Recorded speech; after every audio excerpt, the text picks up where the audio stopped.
ഇന്ന് നമ്മുടെ ഈ യോഗം ഇവിടെ ഉദ്ഘാടനം ചെയ്യാവുന്നതായിട്ട് ഇത് ഇൻഫാമിൻ്റെ ദേശീയ അധ്യക്ഷൻ റവറൻഡ് ഫാദർ ജോസഫ് ഒറ്റപ്പിള്ളാക്കൽ അച്ഛനെ ലയൺസ് ക്ലബിൻ്റെ പേരിൽ ഒത്തിരിയേറെ സ്നേഹത്തോടെ ഞാൻ ഈ വേദിയിലേക്ക് സ്വാഗതം ചെയ്തു.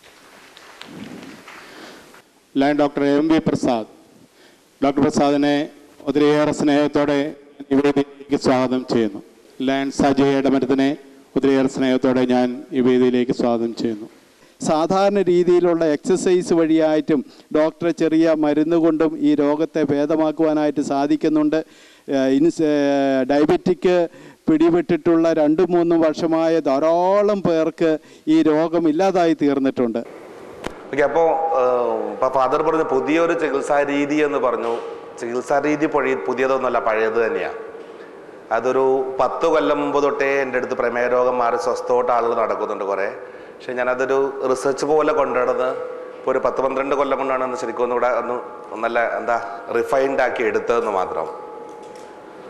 അപ്പോൾ ചികിത്സ ഇത് തുടങ്ങുന്നത് കൊല്ലങ്ങൾക്ക് മുമ്പ് വെച്ചാൽ ഒരു 10-12 കൊല്ലം മുമ്പ് ഇതുപോലെ തന്നെ ഒരു പള്ളി, ശശിമല പള്ളി, അവിടെ നിന്ന് ഒരു തോമസ് ചേട്ടൻ നിന്നാണ് തുടങ്ങുന്നത് ചികിത്സ. നിങ്ങളുടെ പലരുടെയും ആഗ്രഹം പോലെ തന്നെ എന്നോട് ആകെ ഒരേ ഒരു കാര്യം ചോദിച്ചുള്ളൂ, എനിക്കൊന്ന് കഞ്ഞി കുടിച്ച് മരിച്ചാൽ മതി ഡോക്ടറെ, കഞ്ഞി കുടിച്ചൊന്ന് മരിച്ചാൽ മതി എന്നാണ് പറഞ്ഞത് ആകെ. അപ്പോൾ ഞാൻ പറയുന്ന കാര്യങ്ങൾ ചെയ്യുകയാണെങ്കിൽ കഞ്ഞിയും കുടിച്ചോ കപ്പയും നിന്നോ ചോറുന്നോ ഒരു കുഴപ്പമില്ല, എല്ലാം കഴിച്ചോളാം പറഞ്ഞു. 1-2 ചെറിയ കാര്യം പറഞ്ഞു. ആകെ ഞാൻ പറഞ്ഞത് ഒന്ന് ഡെയിലി ശശിമല പള്ളിയുടെ മുകളിൽ പോയി 1 മാസം കൂടി തിരിച്ചു വരാൻ പറഞ്ഞു. അത് പറഞ്ഞു. എന്തുകൊണ്ട് എനിക്കറിയില്ല, 2 മാസം കൊണ്ട് 6 ഗുളിക ഉണ്ടായിരുന്നു, 1/2 ഗുളികയിലേക്ക് കുറഞ്ഞു. ഡെയിലി പള്ളി കയറിയോണ്ട് വ്യായാമം കിട്ടിയോണ്ടാണോ അല്ലെ പള്ളി കയറി മാസം കൂടിയപ്പോൾ മനസ്സിന് സമാധാനം കിട്ടുകൊണ്ടാണോ? ഞാൻ പ്രമേഹ രോഗിയുടെ തെറ്റുകൾ മാത്രം ശ്രദ്ധിച്ചിട്ടുള്ളത്, ശരികൾ നോക്കി പോയിട്ടില്ല ഇതുവരെ. എവിടെയാണ് പ്രമേഹ രോഗി തെറ്റിയത്? നിങ്ങളിപ്പോൾ 10, 15, 20 കൊല്ലം ചികിത്സ എടുത്ത ആളുകൾ ധാരാളം കാണും. പക്ഷെ നിങ്ങളുടെ റിസൾട്ട് എങ്ങനെയാണ്? 10 കൊല്ലം തുടർച്ചയായിട്ട് ഞങ്ങൾ ഡോക്ടർമാർ പറഞ്ഞ എല്ലാം നിങ്ങൾ കേട്ടിട്ടുണ്ടാവും, അനുസരിച്ച് കാണും, പറഞ്ഞതുപോലെ ചെയ്തിട്ടുണ്ടാവും. പക്ഷേ ആരോഗ്യം ഇപ്പം എങ്ങനെയുണ്ട്? ഓരോ ദിവസം പുറകോട്ട് തന്നെയല്ലേ? ഇത്രയും കാലം ചികിത്സ എടുത്തിട്ട് ആരോഗ്യം ഭേദപ്പെട്ടിട്ടുണ്ടോ? മരുന്നിൻ്റെ ഡോസ് കുറഞ്ഞിട്ടുണ്ടോ? ഇല്ല, എല്ലാവരും മരുന്നിൻ്റെ ഡോസ് കൂടിക്കൊണ്ടേയിരിക്കുന്നു. ശരീരത്തിൻ്റെ ക്ഷീണം, തളർച്ച, ശരീരം വേദന, ബുദ്ധിമുട്ടുകളെല്ലാം, ഓർമ്മക്കുറവ്, എല്ലാ ബുദ്ധിമുട്ടും കൂടിക്കൊണ്ടേയിരിക്കുന്നു. മരുന്നിൻ്റെ ഡോസും കൂടിക്കൊണ്ടേയിരിക്കുന്നു. താഴേക്ക് വരുന്നുണ്ടോ ആരെങ്കിലും? ഇത്രയും കാലം ചികിത്സ കൃത്യം എടുത്ത ആളാണെങ്കിൽ പോലും റിസൾട്ട് കിട്ടുന്നുണ്ടോ? നിങ്ങൾക്ക് കിട്ടുന്നുണ്ടോ? ആർക്കെങ്കിലും തോന്നിയിട്ടുണ്ടോ അങ്ങനെ നന്നായി വരുന്ന പോലെ? ഓരോ ദിവസം ആരോഗ്യം പോയിക്കൊണ്ടേയിരിക്കുന്നു അല്ലേ? അപ്പോൾ പറയുന്നതെല്ലാം അനുസരിച്ച് പോയിട്ട് എന്തുകൊണ്ട് നിങ്ങളുടെ ആരോഗ്യം പുറകോട്ട് പോകുന്നു? ഞങ്ങൾക്കും വേണമെങ്കിൽ തെറ്റ് പറ്റാം. എന്നുവെച്ചാൽ ഞങ്ങൾ പുസ്തകത്തിൽ എഴുതി തന്നാൽ പഠിച്ചിട്ട് അതനുസരിച്ച് വരുന്നു, ഞങ്ങളും ചെയ്തു പോകുന്നു. അപ്പോൾ ആദ്യം പുസ്തകം എഴുതിയ ആൾക്ക് തെറ്റ് പറ്റിയാൽ എല്ലാവർക്കും തെറ്റിപ്പോകാം. അപ്പോൾ എവിടെയെങ്കിലും തെറ്റുകൾ ഉണ്ടോ എന്ന് മാത്രം ഞാൻ അന്വേഷിച്ച് പോയിട്ടുള്ളത്. അപ്പോൾ പ്രമേഹ രോഗത്തെ കാണുന്ന കാഴ്ചപ്പാട്, ഇത് മുമ്പോട്ട് കൊണ്ടുപോകുന്ന രീതി, ഒരു രോഗി അത് വിലയിരുത്തി നോക്കുമ്പോൾ നമ്മൾ വെറുതെ നിങ്ങൾ തന്നെ ചിന്തിച്ച് നോക്കാം. ഒരു ഡോക്ടർ മരുന്നെഴുതി നിങ്ങൾക്ക് തരുന്നു, മിക്കവാറും നിങ്ങൾ 3, 4, 6 മാസം അതേ പോകും. കൃത്യമായിട്ട് കൺസൾട്ട് ചെയ്യുന്ന ആളുകൾ തന്നെ കുറവായിരിക്കും. എല്ലാ മാസം കൃത്യമായിട്ട് ഡോക്ടറെ കാണുന്നവരാണ് എല്ലാവരും, അത് തന്നെ കണക്കായിരിക്കും. ഇനി അഥവാ ആണെങ്കിൽ പോലും ഇന്നത്തെ രക്തത്തിലെ അളവ്, മൂത്രത്തിലെ അളവ്, ആ അളവിനനുസരിച്ച് ഡോക്ടർ ഡോസ് അഡ്ജസ്റ്റ് ചെയ്ത് എഴുതി തരുന്നു. ഇതുകൊണ്ട് വീട്ടിൽ പോയി നിങ്ങൾ ഓരോ ദിവസവും, പ്രമേഹം എന്ന് പറയുന്ന സാധനം, രക്തത്തിലെ പഞ്ചസാര ഓരോ ദിവസവും കൂടിയും കുറഞ്ഞും മാറിക്കൊണ്ടിരിക്കും. ടെൻഷൻ അനുസരിച്ച്, കഴിക്കുന്ന ഭക്ഷണത്തിനനുസരിച്ച്, കാലാവസ്ഥക്കനുസരിച്ച്, നിങ്ങളുടെ വ്യായാമങ്ങൾക്കനുസരിച്ച് നടന്നു ഓരോ ദിവസവും ഇത് മാറിക്കൊണ്ടേയിരിക്കും. പക്ഷെ നിങ്ങളുടെ ഡോസ് നിങ്ങൾ ഫിക്സ് ചെയ്ത് ഡോസ് കഴിച്ചുകൊണ്ടിരിക്കുകയും ചെയ്യും. അപ്പം എവിടെയാണ് ഇതിൻ്റെ അഡ്ജസ്റ്റ്മെൻറ്റ് പോലും ശരിയല്ല. നിങ്ങൾ പലരും കൺട്രോളെന്ന് വിചാരിച്ച് രാവിലെ തൊട്ട് വൈകുന്നേരം പട്ടിണി കിടക്കുന്നുണ്ടാവും. പക്ഷെ കൺട്രോളെന്ന് വിചാരിച്ച് പോകുന്ന പലരും അഡ്ജസ്റ്റ്മെൻറ്റ് പോലും ശരിയായിരിക്കില്ല. അപ്പോൾ ഓരോ ദിവസവും ചാടിക്കളിക്കുന്ന രക്തത്തിലെ പഞ്ചസാരയെ, അല്ലെങ്കിൽ ഈ പ്രമേഹത്തെ എങ്ങനെ കൈകാര്യം ചെയ്യാൻ കുറേ കാര്യം പഠിക്കാനുള്ളതുണ്ട്. ഞാൻ നോക്കി വരുമ്പോൾ ഏറ്റവും വലിയ തെറ്റെന്ന് പറയുന്നത് പ്രമേഹ രോഗിയുടെ പ്രമേഹത്തെക്കുറിച്ചുള്ള അറിവ് അത് ഏകദേശം 0. എത്ര അറിവുള്ള ആളാണെങ്കിലും അത് 0 എന്ന് ഞാൻ പറയും. അത് കുറച്ച് കഴിയുമ്പോൾ നിങ്ങൾക്ക് മനസ്സിലാവും. നിങ്ങളുടെ ധാരണകൾ ശരിക്കും പറഞ്ഞാൽ തെറ്റിദ്ധാരണകളുടെ ഒരു കൂമ്പാരോ പ്രമേഹ രോഗി എന്ന് പറഞ്ഞാൽ. അപ്പോൾ ആദ്യമേ പ്രമേഹ രോഗം എന്താണ്, ഇത് നിങ്ങളുടെ ശരീരത്തെ എങ്ങനെ ബാധിക്കുന്നു. ഇപ്പോൾ ശരീരത്തെ എങ്ങനെ ബാധിക്കുന്നു ഇപ്പം തന്നെ പലരും ഉറക്കം തൂങ്ങി തുടങ്ങിയിട്ടുണ്ട്. പലരും ഇപ്പം തന്നെ ഇങ്ങനെ തലയൊക്കെ കണ്ണൊക്കെ ഇങ്ങനെ തുറക്കുന്നുണ്ട്. ഇത് നിങ്ങളുടെ ശരീരത്തെ എങ്ങനെ ബാധിക്കും? ഇതുവരെ ഉണ്ടായ കേടുകൾ, നിങ്ങളുടെ കാല് തരിപ്പ്, കണ്ണുമൂടൽ, ഓർമ്മക്കുറവ്, 100 കൂട്ടം പ്രശ്നങ്ങൾ, ഇതെല്ലാം എന്തുകൊണ്ട് സംഭവിച്ചു? ഈ കേട് മാറ്റാൻ എന്തു ചെയ്യണമായിരുന്നു എന്ന് പറഞ്ഞിട്ട് കാര്യമില്ല. ഇനി എന്ത് ചെയ്യണം? ഇനി അങ്ങോട്ട് കേട് പറ്റാതിരിക്കാൻ എന്തു ചെയ്യണം? കുറച്ച് കാര്യങ്ങൾ പ്രമേഹത്തെക്കുറിച്ച് അതിൻ്റെ അടിത്തറ മനസ്സിലാക്കി മുമ്പോട്ട് പോയിട്ടുണ്ടെങ്കിൽ നിങ്ങൾക്ക് വളരെ പെട്ടെന്ന് സ്വന്തമായിട്ട് ചികിത്സിക്കാവുന്ന ഒരു സെറ്റപ്പിലേക്ക് എത്താൻ പറ്റും. മനസ്സിലാവുന്നത്? അല്ലേ? പ്രമേഹ രോഗം എന്ന് പറയുന്നത് ഡോക്ടർ ചികിത്സിക്കേണ്ട രോഗമല്ല, ഇത് രോഗി ചികിത്സിക്കേണ്ട രോഗമാണ്. എന്താ പ്രമേഹം എന്ന് പറയുമ്പോൾ? ഇൻസുലിൻ്റെ കുറവ് അല്ലേ? അത് പാൻക്രിയാസ് ഗ്രന്ഥിയുടെ കേട് കാരണം ഇൻസുലിൻ്റെ കുറവ്. അധികം എഴുതാനുള്ള ഒന്നുമില്ല, ഞാൻ പിന്നെ റിപ്പീറ്റ് ചെയ്തിട്ടേ ഇരിക്കും. കാര്യം നിങ്ങളിത് മുഴുവൻ മറന്നുപോലെ കുറച്ച് കഴിയുമ്പോൾ എല്ലാവരും മറവിയായിരിക്കും. എനിക്കറിയാം, ഇവിടുന്ന് ചിലപ്പോൾ വീട്ടിലേക്ക് പോകുന്ന വഴി വരെ മറന്നുകൊണ്ടുണ്ടാവും വേണേ. അപ്പോൾ പ്രമേഹ രോഗം എന്ന് പറയുമ്പോൾ പാൻക്രിയാസ് ഗ്രന്ഥിയുടെ കേട്, ഇൻസുലിൻ്റെ കുറവ് കാരണം രക്തത്തിലെ പഞ്ചസാരയുടെ അളവ് കൂടി പോകുന്നു. ഇതെല്ലാവർക്കും അറിയാലോ അല്ലേ? അപ്പോൾ പാൻക്രിയാസ് ഗ്രന്ഥിയുടെ കേടെന്ന് പറയുമ്പോൾ പല തോതിലാകാം. 10% കേടാകാം, 20% കേടാകാം, 50% കേടാകാം, 100% കേടാകാം വേണമെങ്കിൽ. അപ്പോൾ 100% കേടുകൾ നമ്മൾ ടൈപ്പ് 1 ഡയബറ്റീസ്, ജുവനൽ ഡയബറ്റീസ്, അതായത് പാൻക്രിയാസിൻ്റെ അകത്ത് ഇൻസുലിനേ വരാത്തത്, അതിന് നമ്മൾ ടൈപ്പ് 1 ഡയബറ്റീസ് അല്ലെങ്കിൽ ജുവനൽ ഡയബറ്റീസ് കുട്ടികൾക്ക് വരുന്നത് അല്ലെ? അതെല്ലാവർക്കും അറിയാലോ അല്ലേ? പാൻക്രിയാസിൻ്റെ അകത്ത് ഇൻസുലിനേ വരാത്തത്, പാൻക്രിയാസിൽ നിന്നും ഇൻസുലിൻ്റെ കുറവ്, അത് നമ്മൾ ടൈപ്പ് 2 ഡയബറ്റീസ് പറയുന്നത്. നിങ്ങൾ മിക്ക ആളുകൾക്കും ടൈപ്പ് 2 ഡയബറ്റീസ് ആയിരിക്കും. ഓക്കെ, അത് 10% കേടായിരിക്കാം, 20% കേടായിരിക്കാം, 50% കേടായിരിക്കാം, 100% കേടായിരിക്കാം. അപ്പം എത്രത്തോളം കേട് പാൻക്രിയാസിനുണ്ട് അതനുസരിച്ചാണ് പ്രമേഹത്തിൻ്റെ കടുപ്പം. മനസ്സിലാവുന്നുണ്ടോ? എത്രത്തോളം പാൻക്രിയാസിൻ്റെ കേടുണ്ടെന്നനുസരിച്ചാണ് പ്രമേഹ രോഗത്തിൻ്റെ കടുപ്പം. എത്ര കൊല്ലം പഴക്കം ഉണ്ടെന്നനുസരിച്ചാണ് ശരീരത്തിലുണ്ടാകുന്ന കേടുകളുടേത്. മനസ്സിലാവുന്നുണ്ടോ? നമ്മൾ പ്രമേഹത്തെ രണ്ടായിട്ട് കാണണം. ഒന്ന് ശരീരത്തിലുണ്ടാകുന്ന മുഴുവൻ കേടുകൾ, അത് എന്തുകൊണ്ടെന്ന് ഞാൻ പുറകെ പറഞ്ഞോളാം. പിന്നെ പാൻക്രിയാസ് ഗ്രന്ഥിയുടെ കേട്, 2 തലത്തിലാണ് കാണേണ്ടതിന്. അപ്പം ശരീരത്തിൽ ഉണ്ടാകുന്ന കേടുകൾ എന്താണെന്ന് പഠിച്ചാൽ നിങ്ങൾക്ക് പ്രമേഹത്തിൻ്റെ വ്യാപ്തി കിട്ടും ശരിക്കും. ഓക്കെ, അപ്പോൾ പാൻക്രിയാസിൻ്റെ കേട് കാരണം ഇൻസുലിൻ്റെ കുറവ്, രക്തത്തിലെ പഞ്ചസാരയുടെ അളവ് കൂടി പോകുന്നു എന്ന് പറഞ്ഞു. ഭക്ഷണം കഴിച്ചത് വായിലൂടെ വയറ്റിൽ ചെന്നു, ദഹിച്ചു, പഞ്ചസാരയായി മാറി, കുടലിൻ്റെ ഭിത്തിയിലൂടെ രക്തത്തിൽ കലങ്ങി, രക്തത്തിലൂടെ ഒഴുകിപ്പോയി ശരീരത്തിൻ്റെ എല്ലാ ഭാഗത്തേക്കും എത്തിയിട്ട് ഓരോരോ ജോലി ചെയ്യാനുള്ള ഊർജ്ജം ഉണ്ടാക്കാൻ ഉപയോഗിക്കും. ക്ലിയർ? മനസ്സിലാവുന്നുണ്ടല്ലോ അല്ലേ? അപ്പോൾ ഭക്ഷണം ദഹിച്ചുണ്ടായ ഗ്ലൂക്കോസ് കുടലിൻ്റെ ഭിത്തിയുടെ രക്തത്തിൽ കലങ്ങി, എല്ലാ ഭക്ഷണവും ദഹിച്ചതിന് ശേഷം ഗ്ലൂക്കോസ് ആയിട്ടാണ് മാറാം. കൂടെ കുറച്ച് കൊഴുപ്പോ വിറ്റാമിൻസ് മിനറൽ സാധനങ്ങൾ. അതുകൊണ്ടാണ് ഭക്ഷണത്തിന് മുമ്പ് രക്തത്തിൽ 100 ഉള്ളത് ഭക്ഷണം കഴിയുമ്പോൾ 150, 160, 150 കൂടുന്നത്. അപ്പം എല്ലാ ഭക്ഷണവും ദഹിച്ചതിന് ശേഷം ഗ്ലൂക്കോസ് ആയിട്ട് മാറുന്നു, രക്തത്തിലൂടെ ഒഴുകിപ്പോയി ശരീരത്തിൻ്റെ എല്ലാ ഭാഗത്തും എത്തിയിട്ട് ജോലി ചെയ്യാനുള്ള ഊർജ്ജം ഉണ്ടാക്കാൻ ഉപയോഗിക്കും. ക്ലിയർ? ഏറ്റവും കൂടുതൽ ജോലി ചെയ്യുന്നത് ശരീരത്തിൻ്റെ ഏത് ഭാഗം കൊണ്ടാണ്? കയ്യും കാലും അല്ലേ? കയ്യും കാലും എന്ന് പറയുമ്പോൾ അസ്ഥിക്കൂടമാണോ ജോലി ചെയ്യുന്നത് അല്ലെങ്കിൽ പേശികളാണോ ജോലി ചെയ്യുന്നത്? പേശികളല്ലേ അല്ലേ? മസിൽസ്. അപ്പം ഏറ്റവും കൂടുതൽ നമ്മുടെ കഴിച്ച ഭക്ഷണം ദഹിച്ചേണ്ട ഗ്ലൂക്കോസിൻ്റെ 90% ഊർജ്ജം ഉണ്ടാക്കാൻ ഉപയോഗിക്കുന്നത് പേശികളിലായിരിക്കും. അതുപോലെ ഏറ്റവും കൂടുതൽ കേടുപാട് സംഭവിക്കുന്നതും പേശികളിൽ തന്നെ ആയിരിക്കും. ശരീരത്തിനാകെ കേട് ഉണ്ടാവുള്ളൂ എല്ലാവർക്കും. പക്ഷേ നിങ്ങൾക്ക് കഴിഞ്ഞ കൊല്ലത്തിൻ്റെ പകുതി ആരോഗ്യ കൊല്ലമുണ്ടോ? ഓരോരുത്തരും സ്വയം ചോദിക്കുക. ഓരോ ദിവസവും കുഴച്ചിൽ, ക്ഷീണം, ശരീരവേദന, തളർച്ച എല്ലാവർക്കും തന്നെ ഇല്ലേ? അല്ലേ? എന്തുകൊണ്ട് സംഭവിക്കണമെന്ന് മനസ്സിലാക്കി എളുപ്പം വരും കുറച്ചുകൂടെ.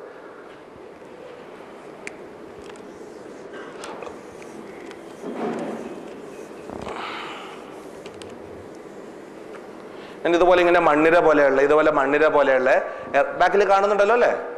ഇത് മണ്ണിര പോലെയുള്ള ഇറച്ചി നാരുകൾ, പേശി നാരുകൾ അല്ലെ ഇറച്ചി നാരുകൾ ഒരു 1000-ഓളം മണ്ണിരനെ കൂട്ടിക്കെട്ടിയാൽ നമ്മുടെ ഈ ഒരു മസിലാകും. ഓക്കെ, ഞങ്ങൾക്ക് ഇത് ശരിക്കുള്ള സയൻസ് അല്ല, നിങ്ങൾക്ക് മനസ്സിലാക്കാൻ വേണ്ടിയാണ്. ഒരു 1000 മണ്ണിരകളെ കൂട്ടിക്കെട്ടിയിട്ടുണ്ടെങ്കിൽ നമ്മുടെ കയ്യിൽ ഒരു മസിലാകും. ഇതുപോലെ ഒരു 10% ഇൻസുലിൻ്റെ കുറവുള്ള രോഗിയാണെങ്കിൽ ഈ 1000 മണ്ണിരകളെ കൂട്ടിക്കെട്ടിയാൽ ഒരു മസിലാകും എന്ന് പറഞ്ഞു. ഈ 1000 മണ്ണിരകളിലെ ഒരു 900 മണ്ണിരകളിൽ ഇൻസുലിൻ ഉണ്ട്, ഒരു 100 മണ്ണിരയിൽ ഇൻസുലിൻ ഇല്ല. ഓക്കെ, ശരിക്കുള്ള സയൻസ് ആണെന്ന് വിചാരിക്കരുത്. അപ്പോൾ രക്തക്കുഴലിൽ കൂടെ ഒഴുകി വരുന്ന പഞ്ചസാര 1000 രക്തക്കുഴൽ എല്ലാ മണ്ണിരകളിലേക്കും വരുന്നു. ഇതിലേക്ക് 2 രക്തക്കുഴൽ വരുന്നുണ്ട് വിചാരിക്കുക. ഇതിലൂടെ ഒഴുകി വരുന്ന ഗ്ലൂക്കോസ്, ഭക്ഷണം ദഹിച്ചുണ്ടായ ഗ്ലൂക്കോസ് ഒഴുകി വന്ന് ഈ മണ്ണിരയുടെ അകത്ത് കടന്നിട്ടാണ് ഊർജ്ജം ഉണ്ടാക്കാൻ ഉപയോഗിക്കുക. റൈറ്റ്? ഇൻസുലിൻ ഇല്ല എങ്കിൽ ഇതിൻ്റെ അകത്തേക്ക് കടക്കാൻ പറ്റില്ല. ഇൻസുലിൻ്റെ ആക്ഷൻ അവിടെ വരിക. മനസ്സിലാവുന്നുണ്ടോ? അപ്പോൾ ഇവിടെ പഞ്ചസാര ബ്ലോക്കായി ഈ രക്തക്കുഴൽ അടഞ്ഞു പോകുന്നു. ഇത് അടഞ്ഞു പോകുന്നു. ഇനി വരുന്നത് ഇതിലൂടെ വരുമ്പോൾ ഇവിടെ ഇൻസുലിൻ ഇല്ല, ഈ രക്തക്കുഴൽ ബ്ലോക്കായി പോകുന്നു. ഇനി വരുന്നത് അടുത്ത മണ്ണിരയിലേക്ക് പോകും. ഈ മണ്ണിരക്ക് എന്ത് പറ്റും? അതിലേക്കുള്ള രക്തക്കുഴൽ 2 ബ്ലോക്കായിപ്പോൾ എന്താ പറ്റുക? അതിലേക്ക് വായു എത്തുന്നില്ല, വെള്ളം എത്തുന്നില്ല, ഭക്ഷണം എത്തുന്നില്ല അല്ലേ? ഇത് ചത്തുപോയി, ഇത് ചത്ത് മെലിഞ്ഞുണങ്ങി ഒരു ചകിരിനാര് പോലെയായി. ഓക്കെ, മനസ്സിലാവുന്നുണ്ടോ? മെലിച്ചിലുണ്ടോ? എത്ര കിലോ പോയി? 10 കിലോ പോയാ? 10 കിലോ. പണ്ടത്തെ പകുതി ഉണ്ടോ ഈ മസിലിപ്പം? പകുതിയിലും താഴെയായി. അതായത് 1000 മണ്ണീരുകൾ ഉണ്ടായിരുന്നതിൽ 500 എണ്ണം ചത്തുപോയി, ബാക്കി 500 എണ്ണം ഇവിടെ ഉള്ളൂ. ശരീരം ഫുള്ളായിട്ട് തന്നെ മെലിച്ചിലില്ല ഇപ്പം, അല്ലേ? അല്ലെങ്കിൽ ഇങ്ങനെ പറയാണ്ട് പകുതിയോളം മരിച്ചൊരു ചേട്ടൻ ഇരിക്കുന്നു ഇവിടെ മുമ്പിൽ. ശരിയല്ലേ? നിങ്ങൾക്കും തോന്നും കഴിഞ്ഞ കൊല്ലത്തിന്റെ പകുതി ആരോഗ്യമല്ലേ ഉള്ളൂ. അപ്പം ഞാൻ പകുതി എന്ന് ഉദ്ദേശിച്ച് അങ്ങനെ കൂട്ടിയാൽ മതി. അല്ല, ഞാൻ എനിക്ക് നോക്കിയാറുകൊണ്ടാണ് പറഞ്ഞത്, ഇങ്ങോട്ട് നോക്കുന്നില്ല, ഞാൻ അങ്ങോട്ട് നോക്കിയത് കൊണ്ടാണ് ഒറ്റ നോട്ടത്തിൽ. അപ്പൊ പകുതിയോളം മരിച്ചൊരു ചേട്ടനെ മുമ്പിലിരിക്കുന്നെന്ന് പറയാം. ഓരോ ദിവസം നിങ്ങൾക്ക് അനുഭവപ്പെടുന്നുണ്ടാവും. കഴിഞ്ഞ കൊല്ലത്തിന്റെ പകുതി ആരോഗ്യ കൊല്ലം തോന്നുന്നുണ്ടോ? ഇല്ല. ഓർമ്മക്കുറവ് ഇല്ലാത്ത ആരെങ്കിലും കൂട്ടത്തിലുണ്ടോ ഇവിടെ? അങ്ങനെ ചോദിക്കാം. ഓർമ്മക്കുറവ് ഉണ്ടോ എന്ന് ചോദിക്കാനില്ല. ഓർമ്മക്കുറവ് ഇല്ലാത്ത ആരെങ്കിലും ഇവിടെ ഉണ്ടോ? തുടക്കക്കാർക്ക് ചിലപ്പോൾ കാണും, കുറച്ച് പ്രമേയം ഇല്ലാത്തവർക്കും കാണും. എന്താ ഓർമ്മക്കുറവെന്ന് ആലോചിച്ച് നോക്ക്. തലച്ചോറിൻ്റെ അകത്ത് 1,00,000 കോശങ്ങൾ ഓരോ ദിവസവും ഓരോന്നോ ചത്ത് ഇങ്ങനെ പോയിക്കൊണ്ടിരിക്കും. മനസ്സിലാവുന്നുണ്ടോ? ആ പ്രമേയത്തിന്റെ വ്യാപ്തി കിട്ടണം. തലച്ചോറിനകത്ത് ഓരോ തലച്ചോറിന്റെ കോശങ്ങളും ചത്ത് ഇങ്ങനെ ചകിരിച്ചോറായിക്കൊണ്ടിരിക്കും. ഇപ്പം ശരിക്കും തന്നെ ഉപയോഗിക്കുന്ന പേശി പകുതിയോളം ചത്തു പോകുമ്പോൾ ഉപയോഗിക്കാത്ത തലച്ചോറ്, ഞാൻ ഉദ്ദേശിച്ച അനങ്ങാതിരിക്കുന്ന തലച്ചോറ് എത്രത്തോളം പോയി കാണും? ഇപ്പം നശിച്ചു പോയി കാണും. അതിന്റെ പകുതി മുക്കാലും നശിച്ചപ്പോഴായിരിക്കും ഇപ്പോൾ ഓർമ്മക്കുറവ് മാത്രമേ പലർക്കും ഉണ്ടാവുള്ളൂ. തലച്ചോറിന്റെ കോശങ്ങൾ ഓരോ ദിവസം ചത്തുപോയിക്കൊണ്ടേയിരിക്കുന്നു. അതുകൊണ്ടാണ് ഓർമ്മക്കുറവ് വരുന്നത്. ഓക്കെ, ഇതുപോലെ പ്രമേയ രോഗിയുടെ കാല് മുറിച്ചെന്ന് കേട്ടിട്ടില്ലേ? പ്രമേയ രോഗിയുടെ കാല് മുറിച്ചെന്ന് കേട്ടിട്ടുണ്ടല്ലോ. എന്താ ഇതുപോലെ ഒന്ന് ആലോചിച്ച് നോക്ക്. എൻ്റെ കാലിലൊരു മുറിവുണ്ടായിട്ടുണ്ടെങ്കിൽ എൻ്റെ രക്തത്തിലെ വെളുത്ത രക്താണുക്കൾ രക്തത്തിലൂടെ ഒഴുകി വന്ന മുറിവിലെത്തി മുറിവ് ഉണങ്ങാൻ സഹായിക്കും. പ്രമേയ രോഗിക്ക് എന്താ പറ്റുക? അവൻ്റെ ഭാഷ അതായത് പണ്ടെല്ലാം എൻ്റെ വേഗം ഉണങ്ങുന്ന ശരീരമായിരുന്നു, മുറിവുണ്ടായി ഉണങ്ങുമായിരുന്നു. ഈ അടുത്ത കാലത്തായിട്ട് ഉണങ്ങുന്നില്ല. എന്താ കാരണം? ആദ്യം ചെറിയ രക്തക്കൊലകൾ ബ്ലോക്ക് ഉണ്ടായിരുന്നുള്ളൂ. ഓരോ ദിവസം കഴിയുന്തോറും പുതിയ രക്തക്കൊലകൾ ബ്ലോക്ക് ആകാൻ തുടങ്ങി. കുറച്ചുകൂടെ വലിയ കുഴൽ ബ്ലോക്കുകൾ കൂടിക്കൊണ്ടേയിരിക്കുന്നു. ഓക്കെ, ഇത് കുറച്ച് കഴിയുമ്പോൾ ചില ഭാഗങ്ങളിലേക്ക് രക്തയോട്ടേ ഇല്ലാതാകും. ഇത് അങ്ങനത്തെ ഒരു ഭാഗത്ത് ഇപ്പോൾ കാലിൻ്റെ വിരലിൽ ഒരു മുറിവുണ്ടായി, അത് പഴുക്കാൻ തുടങ്ങും. അപ്പോൾ എന്നുവെച്ചാൽ രക്തത്തിലൂടെ വെളുത്ത രക്താണുക്കൾ മുറിവിലേക്ക് എത്തുന്നില്ല. ഉടനെ അത് പഴുക്കാൻ തുടങ്ങും. ഉടനെ എന്താ ചെയ്യുക? അടുത്തുള്ള ഡോക്ടറെ കാണും, മരുന്ന് വാങ്ങും. ഓക്കെ, വായിലൂടെ ഗുളിക കഴിച്ചു, ഗുളിക വയറ്റിൽ ചെന്നു, ദഹിച്ചു, വയറ്റിൽ നിന്ന് രക്തത്തിലേക്ക് ചെന്നു, രക്തത്തിലൂടെ ഒഴുകി മുറിവിലേക്ക് എത്തണം. പക്ഷെ മുറിവിലേക്ക് രക്തോട്ടം ഇല്ല. ഉടനെ ഇഞ്ചക്ഷൻ ആക്കിയാലും രക്തത്തിലൂടെ മുറിവിലേക്ക് രക്തത്തിലൂടെ മരുന്ന് എത്തണം. റൈറ്റ്? പ്രമേയ രോഗിയിലെ രക്തക്കൊല്ല എവിടെ വരെ രക്തോട്ടം ഉണ്ടോ അവിടെ വെച്ച് ബ്ലോക്ക്. അതിൻ്റെ അപ്പുറത്തേക്ക് മരുന്ന് എത്തുന്നില്ല. മനസ്സിലാവുന്നുണ്ടോ? അവിടെ വരെ കാല് പഴുത്ത് കയറും, അവിടെ വെച്ച് കാല് മുറിക്കേണ്ടി വരും. ക്ലിയർ ആയോ? എന്താ നാളെ നിങ്ങൾക്ക് എന്താ സംഭവിച്ചൂടെ? ഇത് നിങ്ങൾക്കില്ലേ? കാല് ധരിപ്പില്ലേ? ഓർമ്മക്കുറവില്ലേ? കണ്ണുമൂടലില്ലേ? ശരീര ക്ഷീണം, മെലിച്ചിൽ, എല്ലാ ബുദ്ധിമുട്ടും ഇല്ലേ? നാളെ നിങ്ങളുടെ കാല് മുറിച്ചുകൊണ്ടിരിക്കുന്നു ഓരോരുത്തരുടെയും. പക്ഷെ നമ്മൾ സ്വയം ആശ്വസിക്കുക, എൻ്റെ മുറിക്കില്ല, ആ ചേട്ടൻ്റെ ഈ ചേട്ടൻ്റെ മുറിക്കുക, എൻ്റെ മുറിക്കില്ല. ഉറങ്ങണ ചേച്ചി വിചാരിച്ചത് ചേച്ചിയുടെ ഉറങ്ങി കേൾക്കാത്തതുകൊണ്ട് കുഴപ്പമില്ല. ഇത് കേട്ടാലേ പ്രശ്നമുള്ളൂ, കേട്ടില്ലൊരു കുഴപ്പമില്ല. അയാൾ അവിടെ നിന്ന് ഇവിടെ പേടിപ്പിക്കാൻ വന്നേക്കെ, കാല് മുറിക്കും, ഇറച്ചി ചത്തുപോവും, പകുതി ചത്തുപോയി, ഇത് പേടിപ്പിക്കാൻ വന്നേക്കെ ഇവിടെ നിന്ന് വരെ. ചേച്ചിയെല്ലാം ഉറക്കത്തിന് എൻ്റെ ഇപ്പം കേൾക്കുന്നതാ. ഓക്കെ, അപ്പോൾ പ്രമേയത്തോടുള്ള കാഴ്ചപ്പാട് ചെറുതായിട്ടൊന്ന് മാറ്റുക. നിങ്ങളിപ്പോൾ ചികിത്സിക്കുന്ന എന്തിനെയാണ്? മാസം രക്തം നോക്കുക, അതും കണക്കായിരിക്കും നോക്കല്. 2, 3, 4 മാസം കൊണ്ടുമ്പോഴായിരിക്കും നോക്കല്. എന്നാലും ചിലർ മാസം നോക്കുന്ന 2 ആകാം. രക്തം നോക്കുക, രക്തത്തിലെ അളവിനനുസരിച്ച് ഡോസ് അഡ്ജസ്റ്റ് ചെയ്യുക. ഗുളിക കൂടുതലാണെങ്കിൽ അല്പം മരുന്ന് കൂട്ടുക, കുറവാണെങ്കിൽ അല്പം കുറക്കുക. അല്ല, ഇതല്ലേ ചെയ്തുകൊണ്ടിരിക്കുന്നത്, കൊല്ലങ്ങളായിട്ട് ചെയ്യുന്നത്. നിങ്ങൾ ഇപ്പം ചികിത്സിച്ചിരിക്കുന്ന എന്തിനാ? രക്തത്തിലെ പഞ്ചസാരേന, അല്ലേ? ഇതെന്നാ മാറുക? ഒരു മനുഷ്യൻ മരിക്കണം, ജനിച്ചന്നോട്ട് മരിക്കണം എന്നൊരു രക്തത്തിൽ പഞ്ചസാര ഉണ്ടാകും. ഇതിൻ്റെ ഏറ്റക്കുറച്ചിൽ പലതും ഉണ്ടാകും. അതിനനുസരിച്ചെങ്കിലും അഡ്ജസ്റ്റ് ചെയ്യാതെ മാസത്തെ ഒരിക്കൽ രക്തത്തിൻ്റെ അളവ് നോക്കുക, അന്നത്തെ അളവ് നോക്കുക, അതിൻ്റെ ഒപ്പം ഗുളിക അഡ്ജസ്റ്റ് ചെയ്യുക. പിന്നെ ഒരു മാസം അങ്ങോട്ട് പോകും. പറയുമ്പോൾ വെച്ചാൽ ഞങ്ങൾ ഏറ്റവും നല്ല ഡോക്ടറായിരിക്കും കാണിക്കുന്നത്. ആ ഡോക്ടർക്ക് ഒന്നും ചെയ്യാനില്ല അവിടെ. ഞങ്ങൾ ആ ദിവസത്തെ രക്തത്തിൻ്റെ അളവ്, മൂത്രത്തിൻ്റെ അളവിനനുസരിച്ച് മരുന്ന് എഴുതി തന്ന് വിടുന്നു. അടുത്ത ദിവസം നിങ്ങൾ ടെൻഷൻ അടിച്ചോ, നിങ്ങൾ ഓടിയോ ചാടിയോ തലകുത്തിരുന്നോ, ഒരാഴ്ച നടുവിന് കിടന്നുപോയോ, അല്ലെങ്കിൽ പനി പിടിച്ച് കിടന്നു, ഞങ്ങളിത് അറിയുന്നുണ്ടോ? നിങ്ങൾക്ക് എന്ത് ബുദ്ധിമുട്ട് ഇത് വരുമ്പോഴും ഷുഗർ കൂടുകയും കുറയുകയും ചെയ്യും. ഇതിനനുസരിച്ച് അഡ്ജസ്റ്റ് ചെയ്യാൻ നിങ്ങൾ പഠിക്കണം. ഓരോ ദിവസവും നിങ്ങളുടെ ഡോസ് അഡ്ജസ്റ്റ് ഞങ്ങളെ കൊണ്ടാവില്ല. മനസ്സിലാവുന്നുണ്ടോ? പക്ഷേ ഇവിടെയും ചികിത്സ ഞാൻ പറഞ്ഞ അഡ്ജസ്റ്റ്മെന്റുകളുടെ ലോകത്തെ പ്രമേയ രോഗി പോകണം. അവിടെ നിന്ന് കൺട്രോളിലേക്കെങ്കിലും വരണം. ഓക്കെ, അപ്പോൾ കൺട്രോളിലേക്ക് വരാനുള്ള വഴികൾ ആദ്യം പഠിക്കാം. അപ്പോൾ ഈ പറഞ്ഞു തന്ന കാര്യം ഓർക്കുക, അത് അടിഞ്ഞുകൂടുന്ന പഞ്ചസാരയാണ് നിങ്ങൾക്ക് മുഴുവൻ പ്രശ്നങ്ങൾ ഉണ്ടാക്കുന്നത്. റെഡിയല്ലേ? അറ്റാക്ക് ഉള്ളവർ ഈ കൂട്ടത്തിലുണ്ട്. ECG എടുത്ത് അറ്റാക്ക് ഉണ്ടോ? വെറുതെ കൈപ്പൊക്കെ അറ്റാക്ക് ഉള്ളത് ECG എടുത്ത് ഉണ്ടെന്ന് പറഞ്ഞു. ECG എടുത്തിട്ടൊന്നും ഇല്ലാന്ന് ഉറപ്പാക്കിയവരുണ്ടോ? അത് ചെയ്തിട്ടുണ്ടോ? ECG എടുത്തിട്ട് അറ്റാക്ക് ഇല്ലാന്ന് പറഞ്ഞു. അതായത് കൊടുത്ത കാശ് മുതലാകാത്ത ആൾക്കാർ കുറച്ച് പേരുണ്ട് അല്ലേ? ECG എടുത്തിട്ട് ഒന്നും ഇല്ല എന്ന് പറഞ്ഞു. പക്ഷെ നിരാശയൊന്നും വേണ്ട, എല്ലാവർക്കും കിട്ടിയിട്ടുണ്ടാവും അത്. ഞാൻ ഹാർട്ടാണ് ഉദ്ദേശിച്ചത്. ഹാർട്ടിന്റെ 4 അറകൾ, ഹൃദയത്തിനകത്തൊരു മോട്ടർ, ഹൃദയം ശരീരത്തിനകത്തൊരു മോട്ടർ, എല്ലാ ഭാഗത്തേക്ക് രക്തം പമ്പ് ചെയ്യുന്ന മോട്ടർ, ഹൃദയത്തിന്റെ ഭിത്തിയിലും ഇങ്ങനെ മണ്ണിര പോലെ നിറയെ ഇറച്ചിനാരുകളല്ലേ, ചിക്കൻ്റെ ഇത് കണ്ടിട്ടുണ്ടല്ലോ അല്ലേ? ഇതേപോലെ മണ്ണിര പോലെ ഇറച്ചിനാരുകൾ നിറയെ ഉണ്ടാകും. ഹൃദയത്തിന്റെ ഭിത്തിയിലേക്ക് രക്തോട്ടം എത്തിക്കുന്ന രക്തക്കൊഴൽ, നമ്മൾ കൊറോണറി ആർട്ടറി പറയുന്നത്. ഈ ഒരു രക്തക്കൊഴൽ ബ്ലോക്കായി എന്താ പറ്റുക? ഹൃദയത്തിന്റെ ഭിത്തിയിൽ ഇത്രയും സ്ഥലത്തേക്ക് രക്തോട്ടം ഇല്ലാതാവും അല്ലേ? ഇവിടെ ഒരു വലിയ രക്തക്കൊഴൽ ബ്ലോക്ക് ആയിട്ടുണ്ടെങ്കിൽ ഇങ്ങോട്ട് രക്തോട്ടം എത്തുന്ന ആ ഭിത്തി ഫുള്ള് നിർജ്ജീവമായി പോകും. ഇത് നമ്മൾ അറ്റാക്ക് എന്ന് പറയുന്നത്. ഓക്കെ, ECG എടുത്ത് നോക്കി അറ്റാക്ക് ഉണ്ടു എന്ന് പറഞ്ഞു, ബ്ലോക്ക് ഉള്ളത്. വലിയ രക്തക്കൊഴൽ ബ്ലോക്ക് ഇല്ല, അറ്റാക്ക് ഇല്ല എന്ന് പറഞ്ഞു. പക്ഷേ പ്രമേയ രോഗിയുടെ വെറുതെ ആലോചിച്ച് നോക്കാം, വലിയ രക്തക്കൊഴലാണോ ബ്ലോക്ക് ആകുക, ചെറിയ കൊഴലുകളാണോ? ചെറിയ കൊഴലുകളല്ലേ? ശരിയല്ലേ? 100 കണക്കിന് കുഞ്ഞു കുഞ്ഞു രക്തക്കൊഴൽ ബ്ലോക്ക് ഉണ്ടാവും. ഇതൊരു ECGയിലും കാണിക്കില്ല. നിങ്ങളുടെ ഹൃദയത്തിന്റെ ഭിത്തി ഇങ്ങനെ അരിപ്പ പോലെ, മനസ്സിൽ ഞാൻ ഊഹിക്കുകയാണ്, ഇതൊരു ECGയിൽ ഇത് കാണിക്കില്ല. ECG എടുത്ത് കുഴപ്പമില്ലാന്ന് അറിഞ്ഞു കാണും. പക്ഷെ നിങ്ങൾക്ക് കയറ്റം കയറുമ്പോൾ നല്ല കിതപ്പില്ലേ, നെഞ്ചിടിപ്പില്ലേ? മിക്കവാറും ആളുകൾക്കില്ലേ അല്ലേ? ECG എടുത്ത് കുഴപ്പമില്ലാന്ന് അറിഞ്ഞു, പക്ഷേ കിതപ്പുണ്ടാവും, നെഞ്ചിടിപ്പ് കാണും, ഇത്ര മനസ്സിൽ കാണാം. വലിയ രക്തക്കൊഴലിന്റെ ബ്ലോക്കാണ് ECG കാണിക്കുന്നത്. അതേസമയം ചെറിയ കൊഴലുള്ള സ്മോൾ വെസൽ വാസ്കുലർ, ചെറിയ രക്തക്കൊഴലാണ് ബ്ലോക്കായി പോയിക്കൊണ്ടേയിരിക്കുന്നത്. ഹൃദയത്തിന്റെ ഭിത്തി ഏകദേശം അരിപ്പ പോലെ ദ്രവിച്ചിട്ടുണ്ടാകും. ഇപ്പൊ ശരിക്കും ഹൃദയത്തിന്റെ വീക്ക്നെസ് നിങ്ങൾക്ക് തന്നെ മനസ്സിലാവും. ബട്ട് അങ്ങനെ എടുക്കണ്ട, മസിൽസ് ഇത്രയും പോയില്ലേ? ഹൃദയവും ശരീരത്തിനാണല്ലോ, കിഡ്നി ശരീരത്തിനകത്താണല്ലോ. ശരീരത്തിനകത്തുള്ള ഓരോ അവയവങ്ങളും നിങ്ങളുടെ ശരീരം ഫുള്ളായിട്ട് ഓരോ ദിവസവും ദ്രവിച്ചു തീർന്നുകൊണ്ടിരിക്കുക. ഇങ്ങനെ സംശയം ഉണ്ടോ കാര്യത്തില്? നിങ്ങൾക്ക് തന്നെ അനുഭവപ്പെടുന്നില്ല ഓരോരുത്തർക്കും. ഇത് മനസ്സിലാക്കാതെ രക്തത്തിലെ പഞ്ചസാര അഡ്ജസ്റ്റ് ചെയ്യാൻ നിങ്ങൾ ശ്രമിക്കുന്നത്. അപ്പൊ നിങ്ങൾ എന്തിനാണ് ചികിത്സിക്കേണ്ടത്? ശരിക്ക് നിങ്ങൾക്ക് ഉണ്ടാകുന്ന മുഴുവൻ പ്രശ്നങ്ങളും ഉണ്ടാകുന്നത് അടിഞ്ഞുകൂടുന്ന പഞ്ചസാര കൊണ്ടല്ലേ? ശരിയല്ലേ? അടിഞ്ഞുകൂടുന്ന പഞ്ചസാര എവിടെ നിന്നാണ് വരുന്നത്? അന്നന്ന് കഴിക്കുന്ന ഭക്ഷണത്തിലൂടെ. ഇത് എന്തിനാ ഉപയോഗിക്കേണ്ടത്? അന്നുള്ള ജോലി ചെയ്യാനുള്ള ഊർജ്ജം ഉണ്ടാക്കാൻ. റൈറ്റ്? അപ്പൊ അന്നന്ന് കഴിക്കുന്ന ഭക്ഷണം അന്നന്ന് ചെയ്യുന്ന ചെറിയ വ്യായാമങ്ങളിലൂടെ കത്തിച്ച് കളയുകയാണെങ്കിൽ നിങ്ങൾക്ക് എന്തെങ്കിലും കേട് പറ്റുമോ? തേങ്ങ വീണതാ മുകളില്.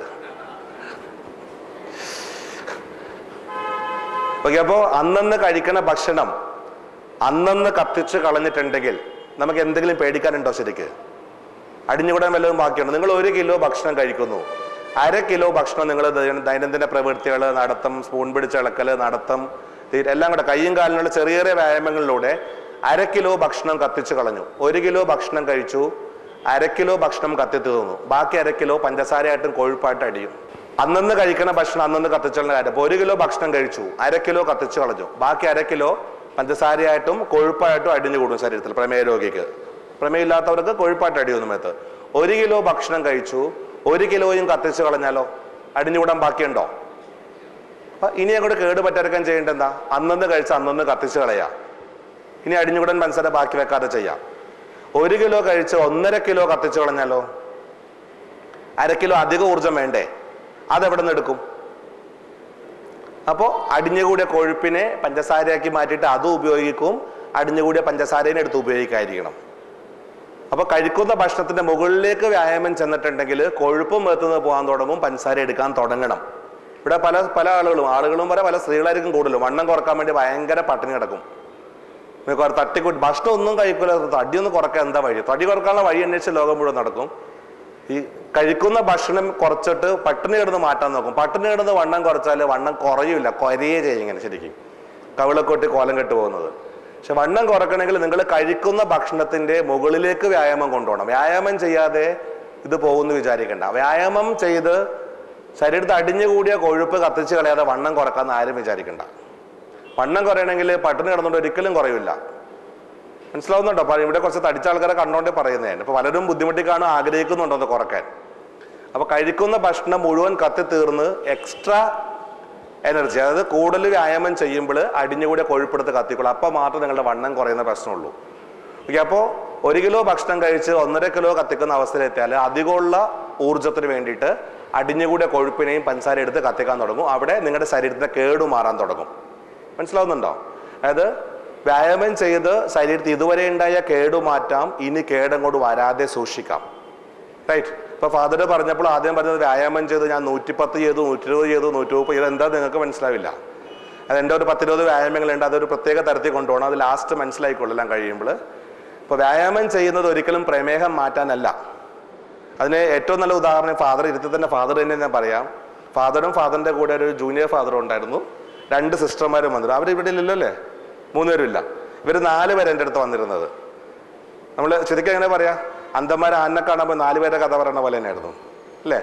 ആ കൂടെ വന്ന ഫാദർ, ഞാൻ പേര് പറഞ്ഞു, എസ് എന്നൊരു പേരായിരുന്നു, തോമസാണ്. ആ ഫാദർ ഗുളിക നിർത്തി, എല്ലാ ഗുളികയും നിർത്തി, ഒരു മരുന്ന് കഴിക്കുന്ന സ്വസ്ഥോട്ട് തലേദിവസം വരുമ്പോൾ ലഡുവും ജിലേബി പായസം വരെ കുടിച്ചോ നോക്കിയെന്ന് പറഞ്ഞു. ഗുളികയില്ല, ഒന്നുമില്ല, ഷുഗർ 110 108 ഫാദർ 140 ഉണ്ടായിരുന്നു. ഇൻസുലിൻ പകുതിയോളം കുറഞ്ഞു. പക്ഷെ എൻ്റെ മാത്രം മാറില്ല. കൂടെ വന്ന 2 സിസ്റ്റർമാരുടെയും മാറി. ഇൻസുലിൻ നിർത്തി, ഗുളിക നിർത്തി. ഒരാൾ 1 ഗുളിക, ഇൻസുലിൻ എടുത്ത സിസ്റ്റർക്ക് 1 ഗുളിക ബാക്കി ഉണ്ടായിരുന്നു. മറ്റേ സിസ്റ്ററുടെ മരുന്നും തീർത്തിരുന്നു. അപ്പം എൻ്റെ വ്യത്യാസം ആകെ ഒന്നുണ്ടായിരുന്നുള്ളൂ, ഫാദറിന് മധുരം കഴിക്കാൻ പേടിയായിരുന്നു. മറ്റൊരു 3 പേര് നന്നായിട്ട് മധുരം കഴിച്ചു. 3 പേർക്കും മാറി. ഫാദർ പേടിച്ച് മധുരം കഴിച്ചു, ഫാദറിന്റെ കുറഞ്ഞില്ല. ഞാൻ സത്യം പറഞ്ഞു, ഇരുത്തി തന്നെ പറയാം എന്തിനാ. അപ്പൊ അവിടെ മധുരത്തിന്റെ റോൾ എന്താണെന്ന് പുറകെ വന്നോളൂ, ഞാൻ വരുന്നതിലേക്ക്. അപ്പോൾ വ്യായാമം ചെയ്താൽ പ്രമേഹം മാറും എന്നായിരുന്നു ഫാദറുടെ മനസ്സിലുണ്ടായിരുന്നത്. വ്യായാമം ചെയ്ത് ഒരിക്കലും പ്രമേഹം മാറില്ല. പ്രമേഹം മാറണമെങ്കിൽ എന്ത് വേണം? പാൻക്രിയാസിന്റെ കേട് മാറണ്ടേ? മനസ്സിലായോ? നമ്മൾ 2ആയിട്ട് കാണണം പ്രമേഹത്തെ. ശരീരത്തിലുണ്ടാകുന്ന കേടുപാടുകൾ ഒരു വശത്ത്, പാൻക്രിയാസിന്റെ കേട് ഇപ്പുറത്തെ വശത്ത് വെക്കാം. ശരീരത്തിലുണ്ടായ കേടുകൾ മാറാൻ വേണ്ടി വ്യായാമം ചെയ്യുന്നു. അന്നന്ന് കഴിക്കുന്ന ഭക്ഷണം അന്നന്ന് കത്തിച്ചു കളയുന്നു. ഭാവിയിലേക്കൊന്നും പേടിക്കാതെ മുമ്പോട്ട് പോകാം. റൈറ്റ്? വ്യായാമം ചെയ്യാതെ ചികിത്സ നടത്താൻ ആരും വിചാരിക്കണ്ട. നിങ്ങൾ ഭക്ഷണം കഴിച്ചിട്ടുണ്ടോ, വ്യായാമം ചെയ്തിരിക്കണം. അല്ലെങ്കിൽ ആ എന്തായാലും പഞ്ചസാര ശരീരത്തിൽ അടിഞ്ഞുകൂടിയിരിക്കും. ഗുളിക കഴിച്ചിട്ട് രക്തത്തിലെ പഞ്ചസാര കുറച്ച് നിർത്തേണ്ടോന്നും ഒരിക്കലും ചികിത്സ ആകുന്നില്ല. ഓക്കെ, അപ്പോൾ വ്യായാമത്തിന്റെ റോള് ഒരു പകുതിയേ ഉള്ളൂ.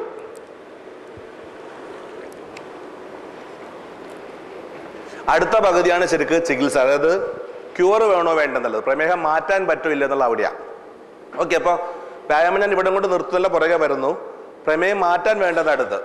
അപ്പോൾ വ്യായാമത്തിന്റെ ഇമ്പോർട്ടൻസ് ഒപ്പം ഭക്ഷണത്തിന്റെ ഇമ്പോർട്ടൻസും കൂടെ പഠിക്കണം. ഇപ്പം നിങ്ങൾ പലരും കുറേ കാലമായിട്ട് പട്ടിണി, അർദ്ധ പട്ടിണി കിടക്കുന്നതായിരിക്കും കൂടുതലും അല്ലേ. മിക്കവാറും ഒന്നും തിന്നാൻ കിട്ടില്ല വീട്ടിൽ നിന്ന് അല്ലേ. അഥവാ ഒളിച്ചും അതുപോലെ കഴിക്കാന്ന് വെച്ചാൽ ആരെങ്കിലും വന്ന് തടയിടും. മിക്കവാറും ചപ്പാത്തി, ഉച്ചക്ക് തിളപ്പിച്ചൂറ്റിയ ചോറ്, തിളപ്പിച്ചൂറ്റിയ കഞ്ഞി, പിന്നെ രാത്രി ഗോതമ്പ് ചപ്പാത്തി, പിന്നെ ഒരു അഡ്ജസ്റ്റ്മെന്റ് ജീവിതം എടുക്കും. ഇങ്ങനെ ആകെയുള്ള ആഗ്രഹം മനുഷ്യ പോലെ ഭക്ഷണം കഴിക്കണമെന്നായിരിക്കും. ഇത് കഴിച്ചാൽ ഇപ്പം എന്താ കുഴപ്പം? ഇപ്പൊ ഫാദർ ഇപ്പം എല്ലാം കഴിക്കുന്നില്ല. എനിക്ക് പഴയ രോഗികൾ ആരൊക്കെ ഉണ്ടെന്ന് അറിയില്ല. ഇവിടെ കുറച്ച് പേര് ഇവിടെയൊക്കെ ദിവസത്തെ ഉണ്ടായിരുന്നു എൻ്റെ രോഗികൾ. കുറച്ചധികം വരുന്ന ദിവസത്ത് എല്ലാം കഴിച്ചിപ്പോൾ എന്താ കുഴപ്പം? എൻ്റെ രോഗികൾ മനസ്സമാധാനമായിട്ട് സ്വസ്ഥമായിട്ട് ഇതിൻ്റെ 3 ഇരട്ടി ഭക്ഷണം കഴിക്കുന്നു. ഇവിടെ 1/2 കിലോ ഭക്ഷണം കഴിക്കുന്നു, വ്യായാമം ചെയ്യുന്നില്ല. അവിടെ 1.5 കിലോ ഭക്ഷണം കഴിക്കുന്നു, 1.5 കിലോ വ്യായാമം ചെയ്യുന്നു. കഴിക്കുന്ന ഭക്ഷണത്തിനനുസരിച്ച് വ്യായാമം ചെയ്യുന്നു, എന്നിട്ട് സ്വസ്ഥമായിട്ട് ജീവിക്കണം. ഇവിടെ തട്ടിക്കൂട്ടി ജീവിച്ച് തട്ടിക്കൂട്ടി ഭക്ഷണം കഴിക്കാണ്ട് വ്യായാമം ചെയ്യുന്നില്ല. ഓക്കെ, ഇനി വ്യായാമം ചെയ്യാൻ തുടങ്ങിയെന്ന് വെക്കാം. ഇവിടെ 1/2 കിലോ ഭക്ഷണം കഴിക്കുന്നു, 1/2 കിലോ വ്യായാമം ചെയ്യുന്നു. അവിടെ 1.5 കിലോ ഭക്ഷണം കഴിക്കുന്നു, 1.5 കിലോ വ്യായാമം ചെയ്യുന്നു. ഇതിലേതാ നല്ലത്? എൻ്റെ കിലോ കണക്ക് പറഞ്ഞാൽ നിങ്ങൾക്ക് എളുപ്പത്തിന് വേണ്ടിയാ. മടിയന്മാർക്ക് നല്ലത് ഇതാ. 1/2 കിലോ ഇത്തിരി ഇങ്ങനെ തട്ടിക്കൂട്ടി കാണിച്ചാൽ മതിയല്ലോ. പക്ഷെ 2 തമ്മിൽ വ്യത്യാസം പഠിക്കണ്ട. ഒന്ന്, നമ്മൾ മനുഷ്യൻ ജീവിക്കണത് ഒരു ചാൻ വയറിന് വേണ്ടി എന്നാ പറയാം. 1-2 ചാണൊക്കെ ഉണ്ട് ചിലർക്ക്. എന്നാലും ഈ ജീവിക്കണത് ഒരു ചാൻ വയറിന് വേണ്ടിയിട്ടാണ് അല്ലേ. അതിലേക്ക് ഭക്ഷണം കഴിക്കാൻ പറ്റാതെ അസ്വസ്ഥത, ആ മനസ്സിന്റെ ടെൻഷൻ ഭയങ്കരമാണ്. മനസ്സിന്റെ ടെൻഷൻ വെച്ചാൽ അത് പലർക്കും എന്താ, നമ്മൾക്ക് കൂടുതലും കിട്ടില്ല, സ്ത്രീകൾക്ക് കുറേ കൂടെ മനസ്സിലാവും. ഇപ്പം ആ ഉമ്മയുടെ കാര്യം, ആ ഉമ്മയാണെങ്കിൽ ഒരു ബിരിയാണി ഉണ്ടാക്കി വെച്ച് ഗസ്റ്റ് വരുമെന്ന് പറഞ്ഞ് ബിരിയാണി ഉണ്ടാക്കി ഗസ്റ്റുകൾക്ക് മുഴുവൻ കൊടുത്തു, വീട്ടിലെ ഹസ്ബൻഡിന് കൊടുത്തു, പിള്ളേർക്ക് കൊടുത്തു, വീട്ടിലെ പട്ടിക്ക് വരെ ബിരിയാണിയാണ്. ഉമ്മ ഉണക്കച്ചപ്പാത്തി കടിക്കുന്നത്. ഇത് ഓരോ കടി കടിക്കുമ്പോഴും ടെൻഷൻ കൂടും. ഈ ടെൻഷൻ പ്രമേഹം കൂട്ടും, പ്രഷർ കൂട്ടും. നിങ്ങൾക്ക് പലർക്കും അനുഭവപ്പെടുന്നതായിരിക്കും. എല്ലാവർക്കും തിന്നാൻ ഉണ്ടാക്കി കൊടുത്ത് ഓരോ പ്രാവശ്യം ബിരിയാണി ചെമ്പ് അവർക്ക് മണ്ണടിക്കുമ്പോഴും പ്രഷറും കൂടും, ഷുഗറും കൂടും. ഇത് മാറാത്തതിൻ്റെ കാരണം പോലും ഇതായിരിക്കും ചിലപ്പോൾ. അപ്പോൾ ഓരോ ദിവസം കഴിയുന്തോറും നിങ്ങളുടെ ടെൻഷൻ ഇങ്ങനെ അസ്വസ്ഥതയാണ്. ഭക്ഷണം കഴിക്കാൻ പറ്റാത്തൊരു ബുദ്ധി. എല്ലാവരും കഴിക്കുക, നമ്മൾ മാത്രം കഴിക്കാതെ മാറി നിൽക്കുക. ഏതിനൊരു രോഗി രോഗി രോഗി എന്നുള്ളൊരു മാനസികാവസ്ഥ അതെപ്പോഴും സ്വയം മനസ്സിൽ രോഗി എന്ന് വിചാരിക്കുന്നവൻ രോഗി തന്നെ ജീവിതകാലം ഫുള്ള്. അപ്പം ആ മനസ്സിന് സ്വസ്ഥതയിലായും ഒന്ന്. അപ്പം ഇവിടെ പേടിച്ച് പറിച്ച് തട്ടിക്കൂട്ടി ഇത്തിരി ഭക്ഷണം കഴിക്കുന്നു. എൻ്റെ രോഗി സ്വസ്ഥമായിട്ട് ഭക്ഷണം കഴിക്കുന്നു, അവന് മനസ്സമാധാനമുണ്ട്, നല്ല ഒരു കുഴപ്പമില്ലാതെ കഴിക്കുന്നു. 2, വായു വലിക്കുമ്പോൾ വായു കിട്ടുന്നു, വെള്ളം കുടിക്കുമ്പോൾ വെള്ളം കിട്ടുന്നു. ശരീരത്തിന് വേണ്ട എല്ലാ ഘടകങ്ങളും ഉള്ളത് ഭക്ഷണത്തിലാണ്. നിങ്ങൾ എന്ന് ഭക്ഷണം വേണ്ടാന്ന് വെച്ചോ അന്ന് നിങ്ങളുടെ ആരോഗ്യം പോകാൻ തുടങ്ങിയതാണ്. ഒരു സംശയം വേണ്ടതിൽ. എന്ന് തൊട്ട് നിങ്ങൾ പട്ടിണി തുടങ്ങിയോ, നിങ്ങൾ 1 മാസം കഴിയുമ്പോൾ എന്നോട് പറയും. ഇപ്പം ആരോഗ്യം പോയ ആൾക്കാർ മുഴുവൻ പറയും 1 മാസം കഴിഞ്ഞ് എന്നോട് പറയാൻ നേരിട്ട് കണ്ടാൽ. നിങ്ങളെല്ലാം എനിക്ക് ഉറപ്പാണ് 1 മാസം കഴിയുമ്പോൾ നിങ്ങളെല്ലാം ഈ വ്യത്യാസം പറഞ്ഞിരിക്കും. അതായത് നിങ്ങൾ എന്ന് ഭക്ഷണം വേണ്ടാന്ന് വെച്ചോ അന്ന് നിങ്ങളുടെ ആരോഗ്യം പോകാൻ തുടങ്ങിയതാണ്. മനസ്സമാധാനത്തിൽ ഭക്ഷണം കഴിക്കുക, ശരീരത്തിന് വേണ്ട എല്ലാം ഭക്ഷണത്തിലൂടെ കിട്ടുക. ഇത് കൊടുക്കാതിരുന്ന ആർക്കെല്ലാം പണിയെടുക്കാൻ പറ്റുമോ? ഭക്ഷണം കഴിക്കാതെ പട്ടിണി കിടന്ന് ജോലി ചെയ്യാൻ പറ്റുമോ? ശരീരത്തിന് വേണ്ട ഊർജ്ജവും എല്ലാ ഘടകങ്ങളും ഉള്ളത് ഭക്ഷണത്തിലാണ്. ഇത് വേണ്ടാന്ന് വെക്കുന്നതോടുകൂടി മിക്കവാറും ആരോഗ്യം പോകാൻ തുടങ്ങുന്ന മെയിൻ കാരണം. പ്രമേഹത്തിന്റെ കേട് വേറെയുണ്ട്. ഞാൻ വേറെ ഒന്നും പറയില്ല, അടുത്ത് ഇങ്ങനെ ചിന്തിച്ചാൽ മതി. അത് വ്യായാമം ചെയ്യുന്നു. ഇനി അടിഞ്ഞുകൂടുന്ന പഞ്ചസാരയാണ് കേട്, അല്ലേ? പ്രമേഹത്തിന്റെ കേട് അടിഞ്ഞുകൂടുന്ന പഞ്ചസാരയാണെന്ന് പറഞ്ഞു. പ്രമേഹം കൊണ്ട് ശരീരത്തിൽ ഉണ്ടാവുന്ന കേടുകൾ. അടിഞ്ഞുകൂടുന്ന പഞ്ചസാരയാണ് പ്രമേഹത്തിന്റെ കേടുകളെങ്കിൽ ആ കേട് മാറ്റാനുള്ള ചികിത്സ വ്യായാമം മാത്രമല്ലേ, അല്ലേ? ഇവിടെ 1/2 കിലോ വ്യായാമം ചെയ്യുമ്പോൾ അവിടെ 1.5 കിലോ വ്യായാമം ചെയ്യണ്ടേ? അവിടെ 3 ഇരട്ടി ചികിത്സ കിട്ടുന്നു. രക്തോട്ടം ഇവിടുത്തെ 3 ഇരട്ടി രക്തോട്ടം അവിടെ കിട്ടുന്നു. ഒരു പുഴയിൽ നല്ല കുത്തൊഴുക്ക് വരുമ്പോൾ തീരങ്ങളെല്ലാം വൃത്തിയാവും, അല്ലേ? ഇതേപോലെ നല്ല കുത്തൊഴുക്ക് രക്തക്കുഴലിൽ വരുമ്പോൾ രക്തക്കുഴൽ അടിഞ്ഞുകൂടിയ, പഴയ വൈദ്യന്റെ ഭാഷ ദുർമേധസ് അടിഞ്ഞുകൂടി, ഇതെല്ലാം എടുത്തുപോയി ശരീരം ഫ്രഷ് ആയിക്കൊണ്ടിരിക്കുന്നു. ഓരോ ദിവസം രക്തോട്ടം കൂടിക്കൊണ്ടിരിക്കുന്നു. വ്യായാമം ചെയ്ത് പേശികളിലെ കേട് മാറ്റിയെടുക്കാം. അകത്തുള്ള അവയവങ്ങളെ കൊണ്ട് എങ്ങനെ വ്യായാമം ചെയ്യിക്കും? കിഡ്നിനെ കൊണ്ട് വ്യായാമം ചെയ്യിക്കാൻ പറ്റുമോ? ലിവറിനെ കൊണ്ട് ചെയ്യിക്കാൻ പറ്റുമോ? അപ്പോൾ വ്യായാമം കൂട്ടി ചെയ്യുന്നതനുസരിച്ച് രക്തോട്ടം കൂടുന്നു. ഉള്ളിലുള്ള അവയവങ്ങളിലെല്ലാം ചെറിയ രക്തക്കുഴലിലൊക്കെ നല്ല തള്ളൽ വരുന്നു. ഉടനെ ശരീരം ഫുള്ള് ഫ്രഷ് ആയിക്കൊണ്ടിരിക്കും. മനസ്സിലാവുന്നുണ്ടോ പറയുന്നത്? നിങ്ങളുടെ ശരീരത്തിലുണ്ടായ കേടുകൾ മാറ്റി ശരീരത്തെ ഫ്രഷ് ആക്കാൻ വേണ്ടി വ്യായാമം കൂടും തോറും കാലിൻ്റെ തരിപ്പെല്ലാം ഒരാഴ്ച കഴിയുമ്പോൾ കാലിൻ്റെ തരിപ്പെല്ലാം കുറഞ്ഞു തുടങ്ങും. ശരിക്കും ഞാൻ പറയുന്നത് എനിക്ക് പ്രമേഹമില്ല, എനിക്ക് മനസ്സിലാവില്ല. എന്നോട് ഓരോ രോഗികളും പറയാറുണ്ട്, ഒരാഴ്ച കഴിയുമ്പോൾ കാലിൻ്റെ തരിപ്പുകൾ മാറി തുടങ്ങും. 1 മാസം കഴിയുമ്പോഴേക്കും കണ്ണിൻ്റെ മൂടിൽ വ്യത്യാസപ്പെട്ട് തുടങ്ങും. ഒരു 2-3 മാസം കൊണ്ട് ഓർമ്മക്കുറവൊക്കെ കുറച്ച് 2-3 മാസം കൂടുമ്പോൾ ഓർമ്മക്കുറവൊക്കെ ചെറുതായിട്ട് വ്യത്യാസം വരും. ബുദ്ധിയൊന്നും വെക്കില്ല, ഓർമ്മക്കുറവൊക്കെ ഭേദപ്പെടും കുറച്ച്, അത്രേ ഉള്ളൂ. ഓക്കെ, അപ്പോൾ എന്തായാലും ഇത്രയും കാര്യം ഓർക്കുക. വ്യായാമം കൂടുതൽ ചെയ്യുന്നതനുസരിച്ച് നിങ്ങളുടെ ശരീരത്തെ കേട് എളുപ്പം മാറും, നന്നായിട്ട് മാറും. അപ്പോൾ വ്യായാമം ചെയ്യുന്ന രക്തോട്ടം കൂടുന്നു, ഹീലിംഗ് പവർ കൂടും. കുറച്ചൊരു സ്പീഡിൽ റീജനറേഷൻ, കുറച്ച് സ്പീഡിൽ റിപ്പയറിങ് നടക്കും. ഓക്കെ, അപ്പോൾ ചത്തുപോയ മണ്ണിരകൾക്ക് ചത്തുപോണതിൻ്റെ എണ്ണം കുറഞ്ഞു അന്ന് നല്ല ഭക്ഷണം അന്ന് കത്തിക്കുമ്പോൾ. ഇനി പകരം പുതിയത് കുറേ ഉണ്ടായി വരും. ഇപ്പം ഉള്ളതിന് ഇരട്ടി വണ്ണം വെച്ചാലും നമുക്ക് പഴയ കരുത്ത് തിരിച്ചു വരും. 1-2 മാസം കൊണ്ട് പോയ വണ്ണമെല്ലാം തിരിച്ച് പഴയ ആളാവും. ശരിക്കും ഞാൻ ഇത് മീനങ്ങാടി സ്റ്റേഷനിലൊരു അവിടുത്തെ ഒരു ഹെഡ് കോൺസ്റ്റബിൾ 104 കിലോ ഉണ്ടായിരുന്ന ആളായിരുന്നു. എൻ്റെ അടുത്ത് വരുമ്പോൾ 65 കിലോയാ. 1.5 മാസം കഴിഞ്ഞപ്പോൾ 26 കിലോ തൂക്കം. 45 ദിവസം കൊണ്ട് 26 കിലോ തൂക്കം തിരിച്ചു വന്നു. അപ്പോൾ വ്യായാമം ചെയ്യാതെ പ്രമേഹ ചികിത്സയായിട്ട് മുമ്പോട്ട് പോകാമെന്ന് വിചാരിക്കേണ്ട. വ്യായാമം എത്ര നന്നായിട്ട് ചെയ്യുന്നോ അത്രയും ഗുണം കിട്ടും, നിങ്ങളുടെ ശരീരത്തിൻ്റെ കേട് അത്രയും മാറും. അപ്പോൾ ഞാനിങ്ങനെ അന്നന്ന് കഴിക്കണ ഭക്ഷണം അന്നന്ന് കത്തിച്ച് കളന്നുള്ള പോളിസിൽ ഞാൻ അങ്ങനെ 5 കൊല്ലം ജീവിതം കൊണ്ടുപോയി പ്രമേഹം കൊണ്ട്. അവിടെ 4-5 കൊല്ലം മുമ്പ് എൻ്റെ അടുത്ത് ആകസ്മികമായിട്ട് എൻ്റെ അടുത്ത് വന്നുപെട്ട ഒരു അമ്മ. ആ അമ്മയുടെ ഹിസ്റ്ററിയിൽ നിന്നാണ് ചികിത്സയുടെ ലൈൻ മാറുന്നത്. പിന്നെ എൻ്റെ അടുത്തൊരു ഇത് ശ്രദ്ധിച്ച് കേട്ടോളൂ, നിങ്ങൾക്ക് ഒബ്സർവ് ചെയ്ത് പഠിക്കാൻ പറ്റും ഞാനെങ്ങനെ പഠിച്ചു എന്നുള്ളത്. പ്രമേഹ ചികിത്സയിലെ പുതിയ വഴികളിലേക്ക് പോണത്. ഒരു അമ്മേൻ്റെ അടുത്ത് കൊണ്ടുവന്നു 80 യൂണിറ്റ് ഇൻസുലിൻ എടുക്കുന്നുണ്ട്. 80 യൂണിറ്റ് ഇൻസുലിൻ, 6 ഗുളികകൾ.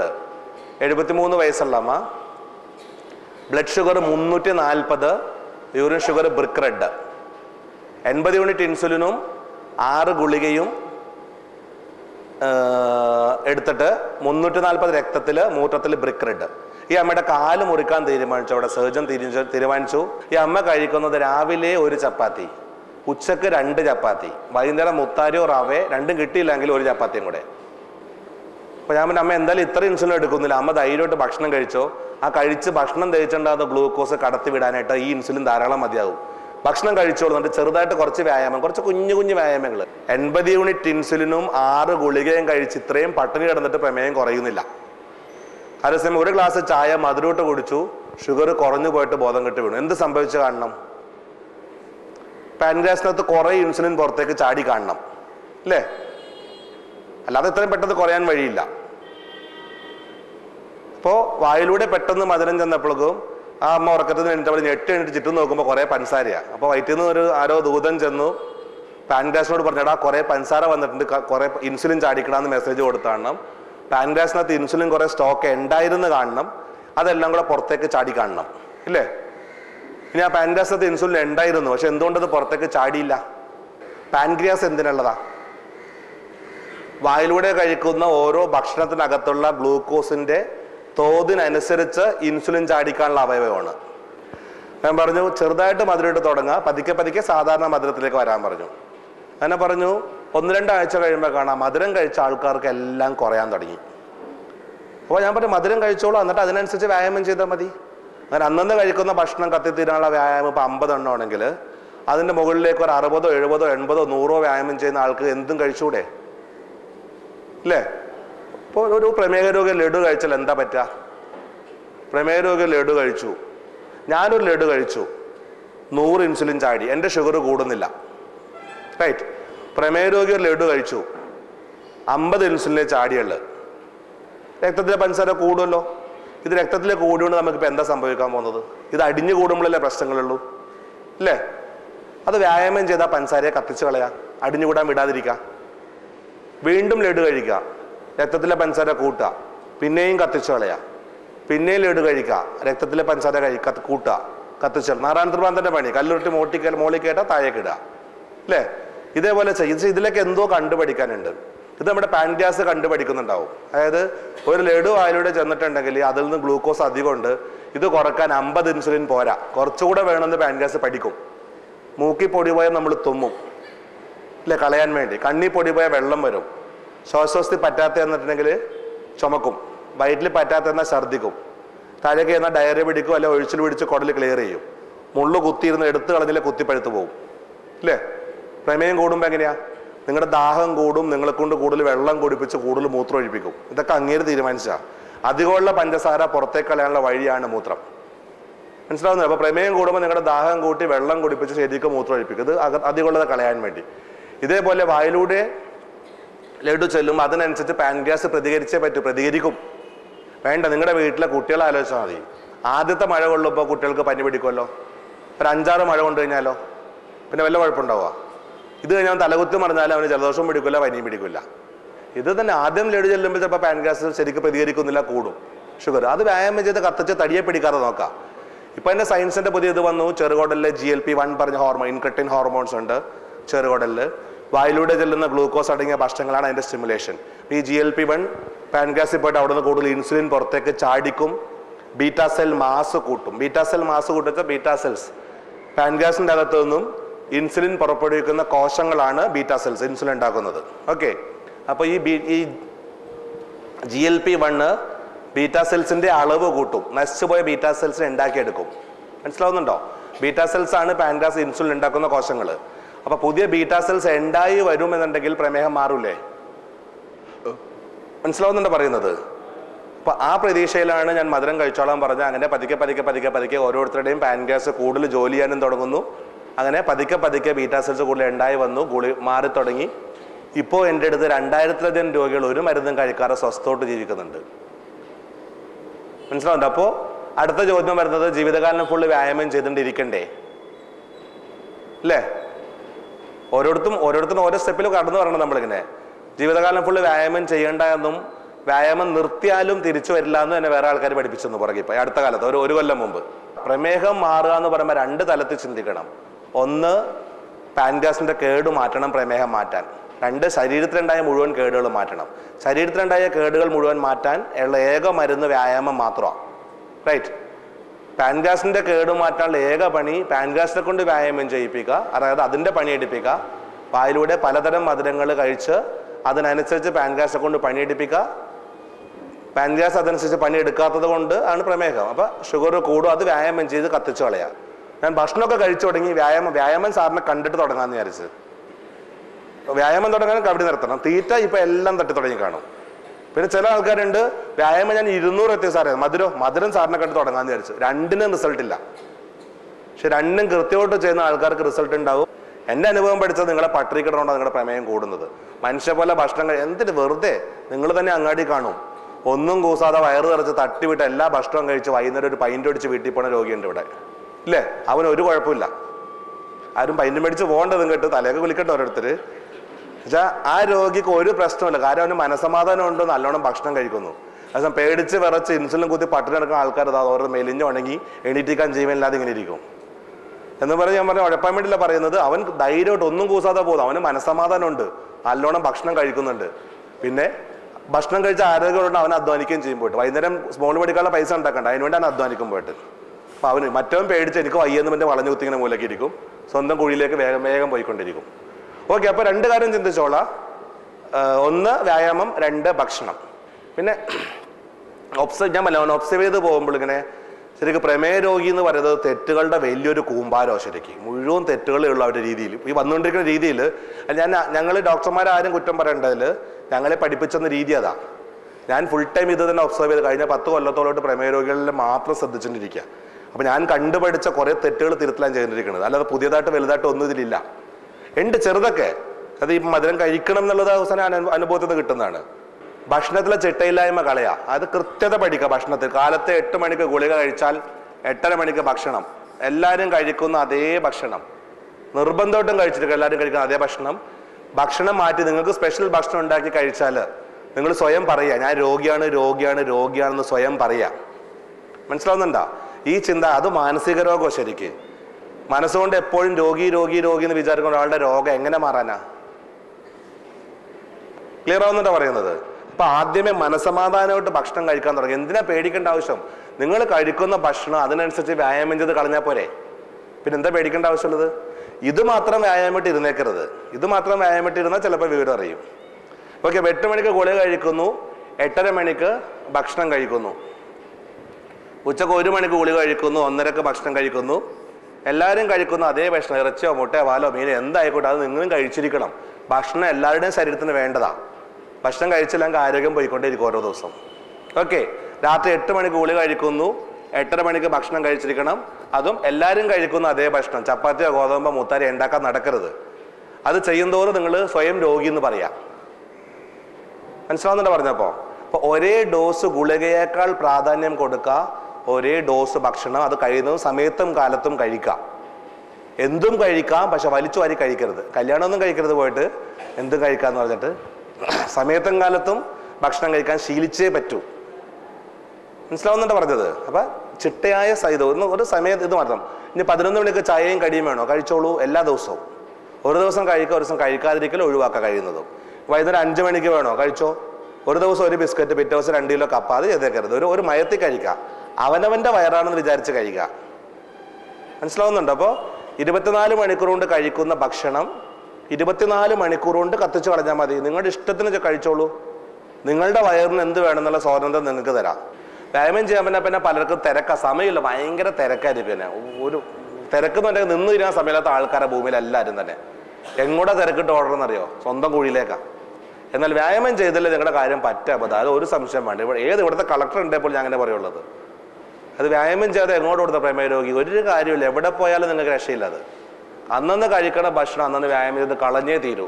ഓക്കെ, അപ്പോൾ ഒരേ ഡോസ് ഗുളിക, ഒരേ ഡോസ് ഭക്ഷണം എല്ലാം തികച്ച്, ഒന്നിൻ്റെയും കുറവ് പാടില്ല, കൂടുതൽ പാടില്ല. പറഞ്ഞ കൂടുതൽ എന്തോരം കഴിച്ചോളൂ, പക്ഷെ അതനുസരിച്ച് വ്യായാമം ചെയ്തോളണം. ക്ലിയർ അല്ലേ? മനസ്സിലാവുന്നുണ്ടോ? ഞാൻ എല്ലാം കഴിച്ചോ എന്ന് പറഞ്ഞൊന്നും എൻ്റെ അടുത്ത് കഴിക്കണ്ട. ഉറപ്പ് പറയാൻ ഞാൻ 100% പറയാം, കഴിച്ചവർക്കെല്ലാം കുറവാണ്. എൻ്റെ അടുത്ത് കഴിച്ചിട്ട് കൂടിയവരില്ല. വ്യായാമം കൂടെ ചെയ്താൽ, ഇത് മാത്രം വ്യായാമമായിട്ട് ഇരുന്നിട്ടുണ്ടെങ്കിൽ ചിലപ്പോൾ കൂടും. ക്ലിയർ ആവുന്നുണ്ടല്ലോ അല്ലേ? ഓക്കെ, ഒരേ ഡോസ് ഗുളിക, ഒരേ ഡോസ് ഭക്ഷണം. ഓക്കെ, ഇനി അടുത്ത സ്റ്റെപ്പ് പഠിക്കേണ്ടത് കുറച്ച് കാര്യങ്ങൾ. ഒന്ന്, രക്തം എല്ലാവരും പരിശോധിച്ച് നോക്കുന്നുണ്ടല്ലോ അല്ലേ? ഇത് ഞാൻ എൻ്റെ അനുഭവത്തിൽ നിന്ന് പഠിച്ച കുറച്ച് കാര്യങ്ങളിൽപ്പെട്ടാണ്. അതായത് ഏറ്റവും കൂടുതൽ, അതായത് 100 രോഗികൾ, കിഡ്നി രണ്ടും കേടായി പോയ 100 രോഗികൾ എടുത്തിട്ടുണ്ടെങ്കിൽ അതിൽ 93 പേരും പ്രമേയ രോഗികളായിരിക്കും എന്നാ പറയാം. ബാക്കി 7 പേരും വൃക്കരോഗികളായിരിക്കും. കിഡ്നി കേടായി പോയ, കിഡ്നിക്ക് തന്നെ രോഗം വന്നവർ. അല്ലാതെ 93% കിഡ്നി രോഗത്തിൻ്റെ കാരണം പ്രമേയ രോഗം എന്നാ പറയാം. ഒരു ഈ കണക്കുകൾ മുഴുവൻ എനിക്കറിയില്ല, എന്നാലും ഏകദേശം അങ്ങനെ പറയുന്നത്. അപ്പോൾ 180 താഴെ, രക്തത്തിലെ അളവ് 180 താഴെ ആവുമ്പോൾ മൂത്രത്തിൽ പഞ്ചസാര ഇല്ല. 180 കൂടുതലാകുമ്പോൾ പച്ച, മഞ്ഞ, ഓറഞ്ച്, റെഡ്. രക്തത്തിലെ അളവ് കൂടുന്നതിനനുസരിച്ച് മൂത്രത്തിലൂടെ പുറത്തേക്ക് പോകുന്നതിൻ്റെ അളവ് കൂടിക്കൊണ്ടിരിക്കും. ഓക്കെ, പച്ച എന്ന് പറയുമ്പോൾ 1/2 ഗ്രാം പഞ്ചസാര 1 ലിറ്റർ മൂത്രത്തിൽ, മഞ്ഞ 1 gram, orange 1.5 gram, red 2 gram. Uric sugar red എന്ന് പറയുമ്പോൾ നിങ്ങൾ 1 ലിറ്റർ മൂത്രം ഒഴിക്കുമ്പോൾ അതിൽ 2 ഗ്രാം പഞ്ചസാര ഉണ്ടെന്നുള്ളതാണ്. റെഡ് എന്ന് പറയുമ്പോൾ 1 ലിറ്റർ മൂത്രം ഒഴിക്കുമ്പോൾ അതിൽ 2 ഗ്രാം പഞ്ചസാര ഉണ്ടെന്നുള്ളതാണ്. ക്ലിയർ? 2 ലിറ്റർ മൂത്രം ഒഴിക്കുമ്പോൾ അതിൽ 4 ഗ്രാം പഞ്ചസാര ഉണ്ടെന്നുള്ളതാണ്. ഓക്കെ. ഒരു 5 ലിറ്റർ മൂത്രം ഒഴിച്ചാൽ അതിൽ ഒരു ചായക്കുള്ള പഞ്ചസാര ഉണ്ടാവും, 10 ഗ്രാം പഞ്ചസാര ഉണ്ടാവും ഏകദേശം. ഓക്കെ. അപ്പൊ അധികമുള്ള പഞ്ചസാര പുറത്തേക്ക് കളയാനുള്ള വഴിയാണ് മൂത്രം എന്ന് പറഞ്ഞു. അപ്പൊ എത്രത്തോളം മൂത്രം പോകുന്നു അത്രയും നല്ലതല്ലേ? അതിനെന്ത് ചെയ്യണം? വെള്ളം കുടിക്കുക. അപ്പൊ അങ്ങനെ നല്ലോണം വെള്ളം കുടിച്ചാൽ കിഡ്നി കേടായി പോകില്ലേ? നെഫ്രോളജിസ്റ്റ് പറയാം വല്ലാതെ വെള്ളം കുടിച്ചാൽ കിഡ്നി കേടാവുന്നതാണ് അല്ലേ? യൂറോളജിസ്റ്റ് പറയും ശരിക്കും വെള്ളം കുടിച്ചാലേ കല്ലുണ്ടാവും എന്ന് പറയും. കിഡ്നിയുടെ അകത്ത് കല്ലുണ്ടെങ്കിൽ നമ്മൾ കുടുങ്ങി, എന്ത് ചെയ്യണമെന്ന് സംശയവും.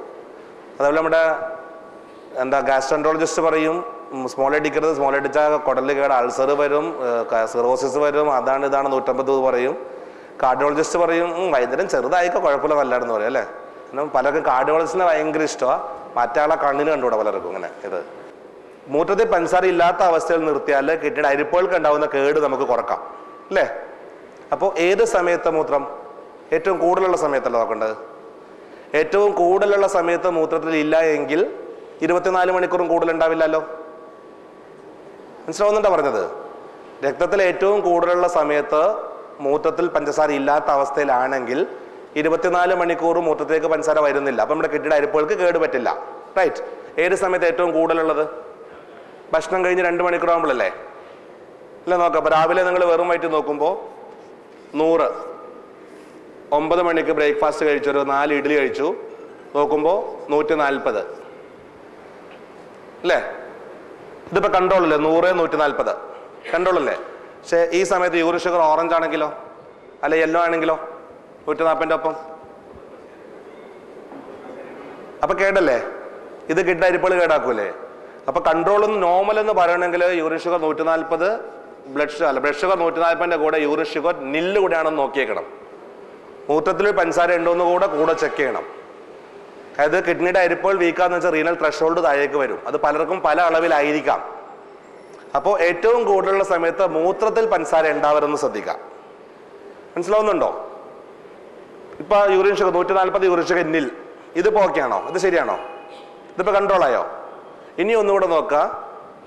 11 മണിക്ക്, ഒരു 9 മണിക്ക് ഭക്ഷണം കഴിച്ചു, 11 മണിക്ക് നോക്കി 140. ഈ 11 മണി തൊട്ട് ഉച്ചക്ക് 1 മണി വരെയുള്ള സമയം ഒന്ന് ആലോചിച്ച് നോക്കിയേ. 11 മണിക്ക് നമ്മൾ രക്തം നോക്കിയപ്പോൾ ഏറ്റവും കൂടുതലുള്ള സമയം എന്ന് പറഞ്ഞു. ഉച്ചക്ക് 1 മണി വരെയുള്ള സമയം ഒന്ന് ആലോചിച്ച് നോക്ക്. ആ സമയത്ത് എന്തെങ്കിലും വ്യായാമം ചെയ്യുന്നുണ്ടോ? ഒന്നുമില്ല. പ്രമേഹം ഉണ്ടോ എന്ന് അറിയാൻ ഏറ്റവും നല്ലത് മെയിൻ ഭക്ഷണം കഴിഞ്ഞ് 2 മണിക്കൂറാകുമ്പോൾ രക്തവും മൂത്രവും പരിശോധിക്കാം. അതിന് പല ആളുകൾ ഉണ്ടോ എന്ന് പരിശോധിക്കാൻ പോകുന്നു രാവിലെ വെറുമേറ്റി പോകും. ഏറ്റവും കുറവുള്ള സമയത്ത് നോക്കും. അപ്പൊ ഈ ബോർഡർ ലൈൻ ഒന്നും നമുക്ക് കിട്ടില്ല. പ്രീ ഡയബറ്റിക്കോ അറിയാൻ പറ്റില്ല. മനസ്സിലായി പറഞ്ഞത്? പലർക്കും പല സമയത്തായിരിക്കാം വേരിയേഷൻസ് ഉണ്ടാകാം. പക്ഷേ മനസ്സിൽ വെക്കേണ്ടത്രേ ഉള്ളൂ, 95% പേർക്കും കൂടുതൽ ഞാൻ കണ്ടിട്ടുള്ളത് ഉച്ചഭക്ഷണം കഴിഞ്ഞ് 2 മണിക്കൂറിന് ഒഴിക്കുന്ന മൂത്രത്തിലും രക്തത്തിലാണ് ഏറ്റവും കൂടുതൽ സമയം. അപ്പൊ അതുകൊണ്ട് കിഡ്നി കേടാകാതിരിക്കാൻ എന്ത് വേണം? ഉച്ചഭക്ഷണം കഴിഞ്ഞ് 2 മണിക്കൂറിന് ഒഴിക്കുന്ന മൂത്രത്തിൽ പഞ്ചസാര ഇല്ല എന്ന് ഉറപ്പാക്കുക. അപ്പൊ കിഡ്നി അരിപ്പുകൾക്ക് കേട് പറ്റുന്നില്ല. പിന്നെ അടിഞ്ഞുകൂടുന്ന കേട് ശരീരത്തിന്റെ എല്ലാ ഭാഗത്തും ഉണ്ടാവുന്നുണ്ട് അല്ലേ? അത് വരാതിരിക്കാൻ ചെയ്യുന്നത് അന്നന്ന് കഴിക്കുന്ന ഭക്ഷണം അന്നന്ന് കത്തിച്ചു കളയാം. ഉച്ചഭക്ഷണം കഴിഞ്ഞ് 2 മണിക്കൂറിന് ഒഴിക്കുന്ന മൂത്രത്തിൽ പഞ്ചസാര ഇല്ലാത്ത തലത്തില് പ്രമേയം കൺട്രോൾ ചെയ്തുകൊണ്ട് അന്നന്ന് കഴിക്കുന്ന ഭക്ഷണം അന്നന്ന് കത്തിച്ച് കളയുകയാണെങ്കിൽ കൺട്രോൾ എന്ന് പറയാം ഏകദേശം അല്ലേ? മനസ്സിലായി? അങ്ങനെ കൺട്രോൾ ചെയ്ത് നിങ്ങളുടെ കിഡ്നിയുടെ അരിപ്പൊക്കെ കേട് പറ്റുന്നില്ല, കിഡ്നി കേട് പറ്റുന്ന ശരീരത്തെങ്ങും കേട് പറ്റുന്നില്ല. ക്ലിയർ? ഇവിടെയാണ് കൺട്രോൾ ചെയ്യേണ്ടത്. ഇത് കൺട്രോൾ ചെയ്യാണ്ട് നിങ്ങൾക്ക് വ്യായാമം കൂട്ടി ചെയ്യാം. അതുകൂടാതെ മരുന്നിന്റെ ഡോസ് അഡ്ജസ്റ്റ് ചെയ്യണം. അപ്പൊ അവിടെയാണ് ഞാൻ പറയുന്നത്, ഞങ്ങൾ ഡോക്ടർമാർ ഒരു നിശ്ചിത രക്തത്തിന്റെ അളവോ മൂത്രത്തിന്റെ അളവോ നോക്കിയിട്ട് ഡോസ് എഴുതി തരുന്നത് കാലാകാലം ഫോളോ ചെയ്താൽ പോരാ. അപ്പൊ നിങ്ങളിത് വിലയിരുത്താൻ പഠിക്കണം. അപ്പൊ എങ്ങനെ നിങ്ങൾ വിലയിരുത്തുക? എളുപ്പത്തില് 4 ദിവസം കൂടുമ്പോൾ മൂത്രം പരിശോധിച്ച് നോക്കാം.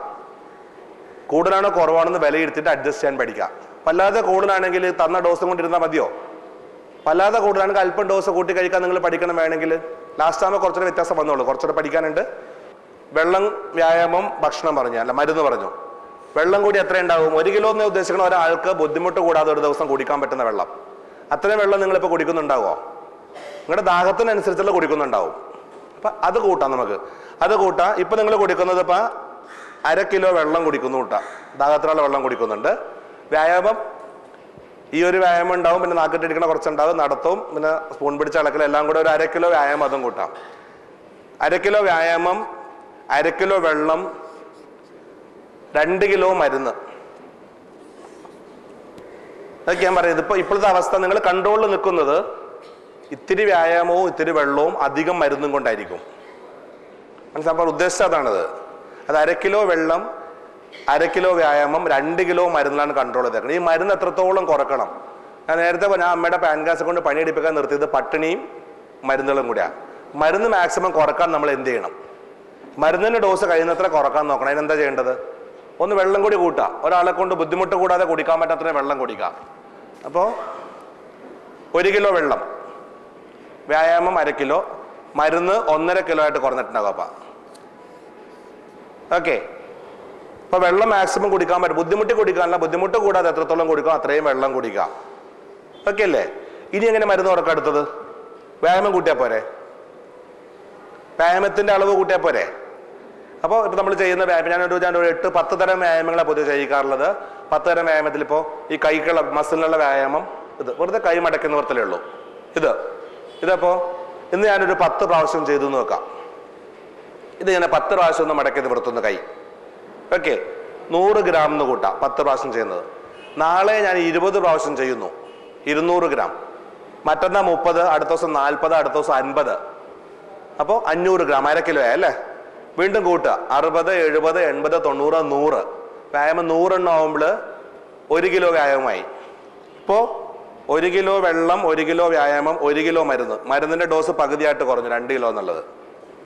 ഇനി വ്യായാമം കൂട്ടാം. 110, 120, 130, 140, 150, 190, 200. വ്യായാമം 2 കിലോ ആക്കി. കൂട്ടി 1 കിലോ വെള്ളം, 2 കിലോ വ്യായാമം, മരുന്ന് 0. ഈ അവസ്ഥയിലുള്ള 2000 പേരുണ്ടെന്ന് ഞാൻ പറഞ്ഞത്. എനിക്ക് വരക്കാൻ എളുപ്പമുണ്ട്, ചെയ്തവിടേക്ക് എത്തുമ്പോൾ ചെയ്യുമ്പോൾ അറിയാം എൻ്റെ ബുദ്ധിമുട്ട് എന്താണെന്നുള്ളത്. പക്ഷേ രക്ഷപ്പെടാൻ വേറെ വഴിയൊന്നും മുമ്പിലില്ലാന്ന് എനിക്ക് തോന്നുന്നത്. ഏകദേശം ഇതൊക്കെ തന്നെയുള്ള വഴിയെന്ന് പലരും തെളിയിച്ചു തുടങ്ങി, നന്നായിട്ട് തന്നെ, നല്ല വ്യക്തതയോട് തെളിയിച്ചു തുടങ്ങി പലരും. പക്ഷേ ഈ വ്യായാമം കൂട്ടി 200 എത്തിക്കൊണ്ട് മാത്രം കുറയില്ല. പാൻക്രിയാസിനകത്ത് ഇൻസുലിനും കൂടെ വന്നാൽ മാത്രമേ പ്രമേയം ഇത് കുറഞ്ഞു പോകും, മരുന്ന് കുറഞ്ഞു പോവുള്ളൂ. കൊളസ്ട്രോൾ ഉണ്ടോ? ആർക്കും ഇല്ലേ? എത്രയുണ്ട്? വെറുതെ പറഞ്ഞാൽ മതി. 260 കൊളസ്ട്രോളാ ഞാൻ വെറുതെ പറഞ്ഞതല്ലോ. രക്തത്തിൻ്റെ അളവ് 240, കൊളസ്ട്രോളിൻ്റെ അളവ്, ഷുഗറിൻ്റെ അളവ് 240, കൊളസ്ട്രോളിൻ്റെ അളവ് 260. ആ ഒരു അളവുണ്ട്, ലാബിൽ നിന്ന് കിട്ടുന്ന ഒരു അളവുണ്ട്. 260, 210, 240. പ്രമേഹം നേരത്തെ അങ്ങനെയല്ല നോക്കിയിരുന്നത്. അപ്പം ആ 210, 240 കാണേണ്ടത് പ്രമേഹം. ഈ കൊളസ്ട്രോളിന് ഇതുപോലെ കാണാൻ പഠിക്കണം. അത് രക്തത്തിലെ അളവ് എന്നുള്ള കളഞ്ഞിട്ട് ഒരു ബിരിയാണി കഴിച്ച് കൈ വെറുതെ കഴുകി എങ്ങനെ ഉണ്ടാവും? കൈ കൊഴുകൊഴാന്നിരിക്കില്ലേ? ഇതേപോലെ വലിയ രക്തക്കൊഴലിൻ്റെ ഭിത്തിയെല്ലാം കൊഴുകൊഴാന്ന് കൊഴുപ്പടിഞ്ഞെന്ന് കൂട്ടാം. കൊളസ്ട്രോളിനെ കണ്ട് അങ്ങനെ കാണാം. മനസ്സിലാവുന്നുണ്ടോ? ചെറിയ കുഴലുകൾക്ക് എന്ത് പറ്റും? ബ്ലോക്കായി പോകും അല്ലേ? അപ്പോൾ കൊളസ്ട്രോളും ഷുഗർ ഒരുമിച്ചുണ്ടെങ്കിൽ ഈ ഹൃദയത്തിൻ്റെ ഭിത്തിയിലുള്ള രക്തക്കോൾ അടയാനുള്ള സാധ്യത എത്ര മടങ്ങ് കൂടുതലുണ്ടാവും? ഊഹിച്ചൂടെ അല്ലേ? കൊളസ്ട്രോൾ 260, ഉടനെ അതിൻ്റെ ഗുളിക കഴിക്കും. ഗുളിക കഴിച്ച് ബ്ലഡ് കൊളസ്ട്രോൾ കുറച്ച്, നിർബന്ധമായിട്ടും കുറക്കണം. ഗുളിക കഴിച്ച് കൊളസ്ട്രോൾ കുറച്ചെല്ലാം അടിഞ്ഞു കൂടിക്കൊണ്ടേയിരിക്കും. പക്ഷെ അതുകൊണ്ട് ചികിത്സയായോ? കൊളസ്ട്രോൾ കുറക്കാനുള്ള ഗുളിക കഴിച്ചുകൊണ്ട് ബ്ലഡ് കൊളസ്ട്രോൾ കുറഞ്ഞു എന്ന് മാത്രം. ഇത് അടിഞ്ഞുകൂടാതെ നോക്കണ്ടേ? അതിൻ്റെ ചികിത്സ എന്താ? വ്യായാമം തന്നെയല്ലേ? ഇൻസുലിൻ എന്ന് പറയുന്നത് പാലായിട്ട് എടുക്കാം. നമ്മുടെ പാൻക്രിയാസിൻ്റെ അകത്തുനിന്നുള്ള ഇൻസുലിൻ പാലായിട്ട് എടുക്കാം. ഗുളികളെ കറവക്കാരനായിട്ട് എടുക്കാം. പലതരം ആക്ഷനുള്ള ഗുളികളുണ്ട്. മെയിനായിട്ട് പാൻക്രിയാസിൽ നിന്ന് ഇൻസുലിൻ ചാടാൻ സഹായിക്കുന്ന ഗുളികൾ. അത് പാൻക്രിയാസ് ഗ്രന്ഥിയുടെ അകത്തുള്ള പാല്, ഇൻസുലിൻ. ആ ഇൻസുലിൻ പുറത്തേക്ക് ചാടാൻ സഹായിക്കുന്ന ഗുളികൾ കറവക്കാർ. ഓക്കെ, കറവ പറ്റിയ ഒരു പശുവിനെ കറന്നിട്ട് കാര്യമുണ്ടോ? ഇല്ലല്ലോ. എളുപ്പം മനസ്സിലാണ് പറയുന്നത്. കറവ പറ്റിയ പശുവിനെ കറന്നിട്ടൊരു കാര്യമില്ലല്ലോ. അതുപോലെ ഇൻസുലിൻ സ്റ്റോക്ക് അകത്തില്ലെങ്കിൽ ഗുളിക കഴിച്ചിട്ട് കാര്യം ഉണ്ടാകുമോ? കാര്യമില്ലല്ലോ. അപ്പം ടൈപ്പ് 1 ഡയബറ്റീസ്, ജുവനൽ ഡയബറ്റീസ് ആണെന്നുണ്ടെങ്കിൽ ഗുളികൾ കൊണ്ട് ഒരു കാര്യം കിട്ടില്ല, ഇൻസുലിൻ തന്നെ എടുത്തേ പറ്റൂ. ശരിയല്ലേ? ഓക്കെ, ഇനി 5-6 ഗുളികൾ കഴിക്കുന്നുണ്ട്. 5-6 ഗുളിക കഴിച്ചിട്ടും ഷുഗർ 300, 350 ആണെങ്കിൽ പിന്നെ ആ ഗുളിക കൊണ്ട് കാര്യം ഉണ്ടായാക്ക്. അത് 6 കറവക്കാരിരുന്ന് കറന്നിട്ടും അകത്തുനിന്ന് ചാടാനിട്ട് പാലില്ല. അപ്പോൾ ഇൻസുലിൻ കഴിയുന്നത്ര കുറച്ച്, ഗുളികകൾ കഴിയുന്നത്ര കുറച്ച് നോർമൽ ഇൻസുലിൻ അകത്തുനിന്ന് ചാടിക്കാനുള്ള ശ്രമമാണ് ഞാൻ നോക്കിക്കൊണ്ടിരിക്കുന്നത്. എൻ്റെ അനുഭവത്തിൽ നിന്ന് ഞാൻ ഈ പാവങ്ങളിൽ നിന്ന് പഠിച്ചെടുക്കുന്ന അങ്ങനെയാണ്. അപ്പോൾ നോർമൽ ഇൻസുലിൻ എത്രത്തോളം ഉണ്ടാക്കിയെടുക്കാൻ ശ്രമിച്ചിട്ടേ ഇരിക്കുക. കുറവുള്ളത് പുറത്തുനിന്ന് കൊടുത്തേ പറ്റൂ. എല്ലാവരുടെയും കുറഞ്ഞു, എൻ്റെ മാത്രം കുറഞ്ഞില്ല എന്ന് പറയുമ്പോൾ ഞാൻ പറഞ്ഞു സ്വയം ചിന്തിക്കാം. എല്ലാ കാര്യവും കൃത്യം ചെയ്തിട്ടും കുറയുന്നില്ലെങ്കിൽ അതിൻ്റെ അർത്ഥം എന്താ? അവൻ്റെ പാൻഗ്യാസിൻ്റെ കേട് കൂടുതലാണ്. അവൻ്റെ പാൻഗ്യാസ് ചത്തുപോയി ഒരുത്തും ജീവിപ്പിക്കാൻ എന്നെ കൊണ്ടാവില്ല. ആരെ കൊണ്ടാകും അത്? പക്ഷേ അവനും ജീവിച്ചല്ലേ പറ്റുള്ളൂ. എത്രത്തോളം കേടുണ്ടോ അത് മാറ്റാൻ മാക്സിമം ശ്രമിക്കുന്നു. എത്രത്തോളം കേട് ബാക്കിയുണ്ടോ അതിനുള്ള ഗുളികയോ ഇൻസുലിനോ പുറത്തുനിന്ന് സപ്ലൈ ചെയ്തേ പറ്റൂ. മനസ്സിലാവുന്നുണ്ടല്ലോ അല്ലേ? അല്ല, എല്ലാവരും മാറാൻ വേണ്ടി ശ്രമിക്കുന്നത്, അപ്പോഴേ നിരാശ വരാം. എല്ലാവരുടെയും മാറി, എൻ്റെ മാത്രം മാറില്ല. പക്ഷെ അയാൾക്ക് മാത്രം അല്ല, എല്ലാവരും ജീവിക്കണ പോലെ ഇയാൾക്കും ജീവിക്കാനായി എന്നുള്ള മറന്നു പോയപ്പോഴും. ഓക്കെ, ഇനി പോയിട്ട് മണ്ടത്തരങ്ങൾ കാണിച്ചിട്ട് അയാൾ പറഞ്ഞു കേട്ട് പൻസാറ് എൻ്റെ പ്രമേയം കൂടിയെന്ന് പറഞ്ഞ് കുറേ പേര് വരും. അത് എന്തുകൊണ്ടാണെന്ന് അവനവൻ ചിന്തിച്ചോളൂ. ഇത് എല്ലാവരും പഠിക്കുന്ന രീതി ഒരേപോലെ ആയിരിക്കില്ല. വിലയിരുത്തി മര്യാദകൾ ചെയ്യുന്നവൻ്റെ റിസൾട്ട് ഞാൻ 100% ഉറപ്പ് പറയാം. ഓക്കെ, അപ്പോൾ കൊളസ്ട്രോൾ പറഞ്ഞു അല്ലേ? BP പറഞ്ഞില്ലല്ലോ. ഇതുപോലെ BP കൂടെ ഒന്ന് ഓടിച്ച് പറയാം അല്ലേ? മനസ്സിലുള്ളൊരു ചിത്രം ഇതും കൂടെ. BP വളരെ ഇമ്പോർട്ടൻറ്റ്, ശ്രദ്ധിച്ച് കേട്ടോളാം. 1 മിനിറ്റ് കൊണ്ട് കഴിയും. BP എന്ന് പറയും ഇതേപോലെ തന്നെ ഹൃദയം ശരീരത്തിൻ്റെ എല്ലാ ഭാഗത്തേക്കും രക്തം പമ്പ് ചെയ്ത് എത്തിക്കുന്ന മോട്ടറാണെന്ന് പറഞ്ഞു അല്ലേ? നിങ്ങളുടെ വീട്ടിൽ വെള്ളം പമ്പ് ചെയ്യാൻ വെച്ചിരിക്കുന്ന മോട്ടർ വിചാരിക്കുക. 1 HP മോട്ടർ 1-ാം നിലയ്ക്ക് വെള്ളം ഓടിക്കാൻ വെച്ചിരിക്കുന്നു. 10 കൊല്ലം ഗ്യാരണ്ടി. ഓക്കെ, ശ്രദ്ധിച്ചു കേട്ടോളാം. ഇത് 10 കൊല്ലം ഗ്യാരണ്ടി. 1 HP മോട്ടർ 1-ാം നിലയ്ക്ക് വെള്ളം ഓടിക്കാൻ വെച്ചിരിക്കുന്നു. ഈ മോട്ടർ കൊണ്ട് 3-ാം നിലയിലേക്ക് വെള്ളം ഓടിപ്പിച്ച് എന്ത് പറ്റും? മോട്ടറിന്റെ കോയിൽ കേടായി പോകും അല്ലേ? 2-3 കൊല്ലം കൊണ്ട് മോട്ടർ കേടായി പോകും. 5-ാം നിലയിലേക്ക് വെള്ളം ഓടിപ്പിച്ച് എന്ത് പറ്റും? മോട്ടറിന്റെ കോയിൽ കത്തിപ്പോവും അല്ലേ? ഇത് തന്നെ നമ്മുടെ ശരീരത്തിൽ സംഭവിക്കാം. മോട്ടറിന്റെ കോയിൽ കത്തിപ്പോകുന്നതിന് മുമ്പ് എന്താ വീട്ടിൽ സംഭവിക്കുക? സാധാരണ ഫ്യൂസ് കട്ടായിട്ട് മോട്ടർ രക്ഷപ്പെടും അല്ലേ? ഇതേപോലെ നമ്മുടെ ശരീരത്തിൽ സംഭവിക്കാം. ഹൃദയം രക്തം പമ്പ് ചെയ്യേണ്ടിരിക്കുന്ന അവസ്ഥയ്ക്കും 120/80 120/80 120/80. ഓക്കെ, ഹൃദയം എല്ലായിടത്തേക്കും രക്തം പമ്പ് ചെയ്യേണ്ടിയിരിക്കുകയാണ്. ഒരു കുഴപ്പവും കൂടാതെ 10 കൊല്ലം 120/80 ഇടിക്കേണ്ട ഹൃദയം ഇതിനെ കൊണ്ട് 160/100 ഇടിപ്പിച്ചാൽ എന്ത് പറ്റും? 3-4 കൊല്ലം കൊണ്ട് ഹാർട്ട് കേടായി പോകും. ഇരട്ടി ജോലി ചെയ്യല്ലേ? പെട്ടെന്ന് പ്രഷർ കൂടിയാൽ ഹൃദയാഘാതം വരാം. ഹൃദയാഘാതം വരാതെ ശരീരത്തെ രക്ഷിക്കാൻ ശരീരം ശ്രമിക്കും. പണ്ട് നമ്മുടെ ആദ്യകാല വൈദ്യൻ സുശ്രുതം ചെയ്തിരുന്നു പറയുന്നത് രക്തക്കൊഴൽ മുറിച്ച് ചോര ഒഴുക്കി കളയുന്ന പറയാം, പ്രഷർ പെട്ടെന്ന് കുറയ്ക്കാൻ. ഇത് തന്നെ നമ്മുടെ ശരീരവും ചെയ്യും. ഏറ്റവും ബലം കുറഞ്ഞ രക്തക്കൊഴൽ പൊട്ടിച്ച് കുറച്ച് ചോര അങ്ങോട്ട് ഒഴുക്കി കളയും. കഷ്ടകാലത്തിനും ബലം കുറഞ്ഞ രക്തക്കൊഴൽ തലച്ചോറിനകത്താണ്, ബെറി അന്യൂറിസംസ് പറയും. ഈ അന്യൂറിസം പൊട്ടി രക്തക്കൊഴൽ പൊട്ടിച്ച് ചോര ഒഴുക്കി കളയും. ഒഴുകി പോകില്ല, തലയോട്ടേക്ക് ഉള്ളി കൊടുങ്ങും. ഈ വശം തളർന്നു പോകും. ആകെ കേൾക്കും നമ്മുടെ അന്നമ്മച്ചെടുത്തി പ്രഷർ കൂടി ഒരു വശം തളർന്നുപോയി. പലരും കേട്ടിട്ടുണ്ടാകും, കൂടുതൽ മരിച്ചതിനേക്കാൾ കൂടുതൽ കേൾക്കാൻ തളർന്നു പോയിന്ന് അല്ലേ? ഫ്യൂസ് പോണതിന് തുല്യമാണത്. മോട്ടർ കത്തുന്നതിന് മുമ്പ് ഫ്യൂസ് കട്ടായിട്ട് മോട്ടർ രക്ഷപ്പെടും. അതുപോലെ ഹൃദയാഘാതം വന്ന് മരിച്ചു പോകാതെ രക്ഷിക്കാൻ വേണ്ടിയുള്ളതാണ് ഈ പക്ഷാഘാതം. ഇതിൽ ഏത് ആഘാതം വേണമെന്ന് അവനവൻ തിരഞ്ഞെടുത്തോളാം ഇഷ്ടമുള്ളത്. പ്രഷർ ഉണ്ടെന്ന് പറഞ്ഞാൽ പലരോടും എനിക്ക് ഇത്രയും കാലത്ത് ഇല്ലാന്നോ, ഇത്രയും കാലം ഇല്ലാണ്ട് ഞാനാണ് തെറ്റ് ചെയ്ത പോലെ പറയാം. പ്രമേയ രോഗിക്ക് പ്രഷർ 140/90 ആണെപ്പോലെ ഹൈ ആണ്. കാര്യം ഇത് നോക്കാം, നിങ്ങളുടെ ഹൃദയത്തിന്റെ ഭിത്തി അരിപ്പ പോലെ ദ്രവിച്ചിരിക്കും. പകുതി കോയിൽ കത്തിയ മോട്ടർ പോലെയുള്ള ഹൃദയമായിരിക്കും അല്ലേ? ആ പ്രമേയ രോഗിയെ കൊണ്ട് ഹൈ പ്രഷറിൽ ഇടിപ്പിച്ച് എന്താ പറ്റുക? ഇത്തിരി പ്രഷർ അല്ലെങ്കിൽ പോലും ഹൃദയത്തിന്റെ ജോലിഭാരം കൂടുതലല്ലേ? പ്രഷർ കൺട്രോൾ ചെയ്ത് നിർത്തിക്കൊണ്ട് കൊളസ്ട്രോൾ കൺട്രോൾഡ് ആയിരിക്കണം, അല്ലെങ്കിലും അറ്റാക്കിന്റെ സാധ്യത കൂടുതലാണ്. ഓക്കെ, ഷുഗർ കൺട്രോൾ ചെയ്തിരിക്കണം. എങ്ങനെയാ? ഉച്ചഭക്ഷണം കഴിഞ്ഞ് 2 മണിക്കൂറിന് ഒഴിക്കുന്ന മൂത്രത്തിൽ പഞ്ചസാര ഇല്ലാത്ത തരത്തിൽ രക്തത്തിലെ പഞ്ചസാരയെ കുറച്ച് നിർത്തിയിരിക്കണം. അവിടെ നിർത്തിക്കൊണ്ട് അന്നന്ന് കഴിക്കണ ഭക്ഷണം അന്നന്ന് വ്യായാമം ചെയ്ത് കത്തിച്ച് കളഞ്ഞിട്ടിരിക്കണം. ഇതാണ് ശരിക്കുള്ള കൺട്രോൾ. ഇനി അതിൻ്റെ കൂടെ ക്യൂർ വേണോ?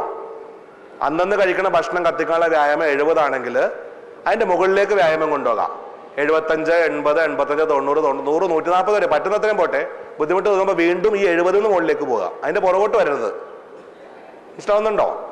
അന്നന്ന് കഴിക്കുന്ന ഭക്ഷണം കത്തിക്കാനുള്ള വ്യായാമം 70 ആണെങ്കിൽ അതിൻ്റെ മുകളിലേക്ക് വ്യായാമം കൊണ്ടുപോയിക്കോളാം, അതിൻ്റെ താഴേക്ക് വരരുത്. ഓക്കെ, ഇത് ഞാൻ കാണിക്കുന്ന 10 വ്യായാമം എണ്ണി ചെയ്യണം, അത് ലാസ്റ്റ് പറഞ്ഞുതരാം. ഓക്കെ, അപ്പോൾ വ്യായാമം ഓരോ ദിവസം കൂട്ടി മുകളിലേക്ക് പോയിക്കൊണ്ടിരിക്കുക. റൈറ്റ്? 70 140 വരെ പോകാം, വീണ്ടും 70 തുടങ്ങാം. 72, 75, 78, 80, 82, 85 ഇങ്ങനെ കൂട്ടിക്കൊണ്ടേയിരിക്കുക വ്യായാമം കൂട്ടി പോകുന്നതനുസരിച്ച് രക്തോട്ടം കൂടിക്കൊണ്ടിരിക്കും, പേശികളുടെ കേട് മാറിക്കൊണ്ടിരിക്കും, പുതിയ പേശി ഉണ്ടായി കരുത്ത് വന്നിട്ടിരിക്കുന്നു, ഷുഗർ കത്തിക്കൊണ്ടിരിക്കും. ഷുഗർ കത്തി പോകുന്നതനുസരിച്ച് ബ്ലഡ് ഷുഗർ കുറഞ്ഞു വരാൻ തുടങ്ങും. ബ്ലഡ് ഷുഗർ കുറയുന്നതനുസരിച്ച് ഡോസ് കുറച്ച് കൊടുക്കണം. അപ്പോൾ വ്യായാമം കൂട്ടിക്കൊണ്ടേയിരിക്കുക. 4 ദിവസം കൂടുമ്പോൾ മൂത്രം പരിശോധിച്ച് നോക്കുക. എല്ലാ ഭക്ഷണം കഴിച്ചുകൊണ്ടിരുന്നോളണം. വ്യായാമം കൂട്ടി പോകുന്നതനുസരിച്ച് 4 ദിവസം കൂടുമ്പോൾ മൂത്രം പരിശോധിച്ച് ഇല്ല എന്ന് കാണുമ്പോൾ ഇത്തിരി ആയിട്ട് മരുന്ന് കുറച്ച് കൊടുക്കണം. മരുന്നിന്റെ ഡോസ് കുറച്ചില്ലേ ഒരു കാരണവശാലും പ്രമേയം കുറയില്ല. മനസ്സിലാവുന്നുണ്ടോ? മരുന്നുകൾ എപ്പോഴും പാൻക്രിയാസ് സപ്രസ് ചെയ്യുന്നുള്ള എൻ്റെ അനുഭവം. റൈറ്റ്.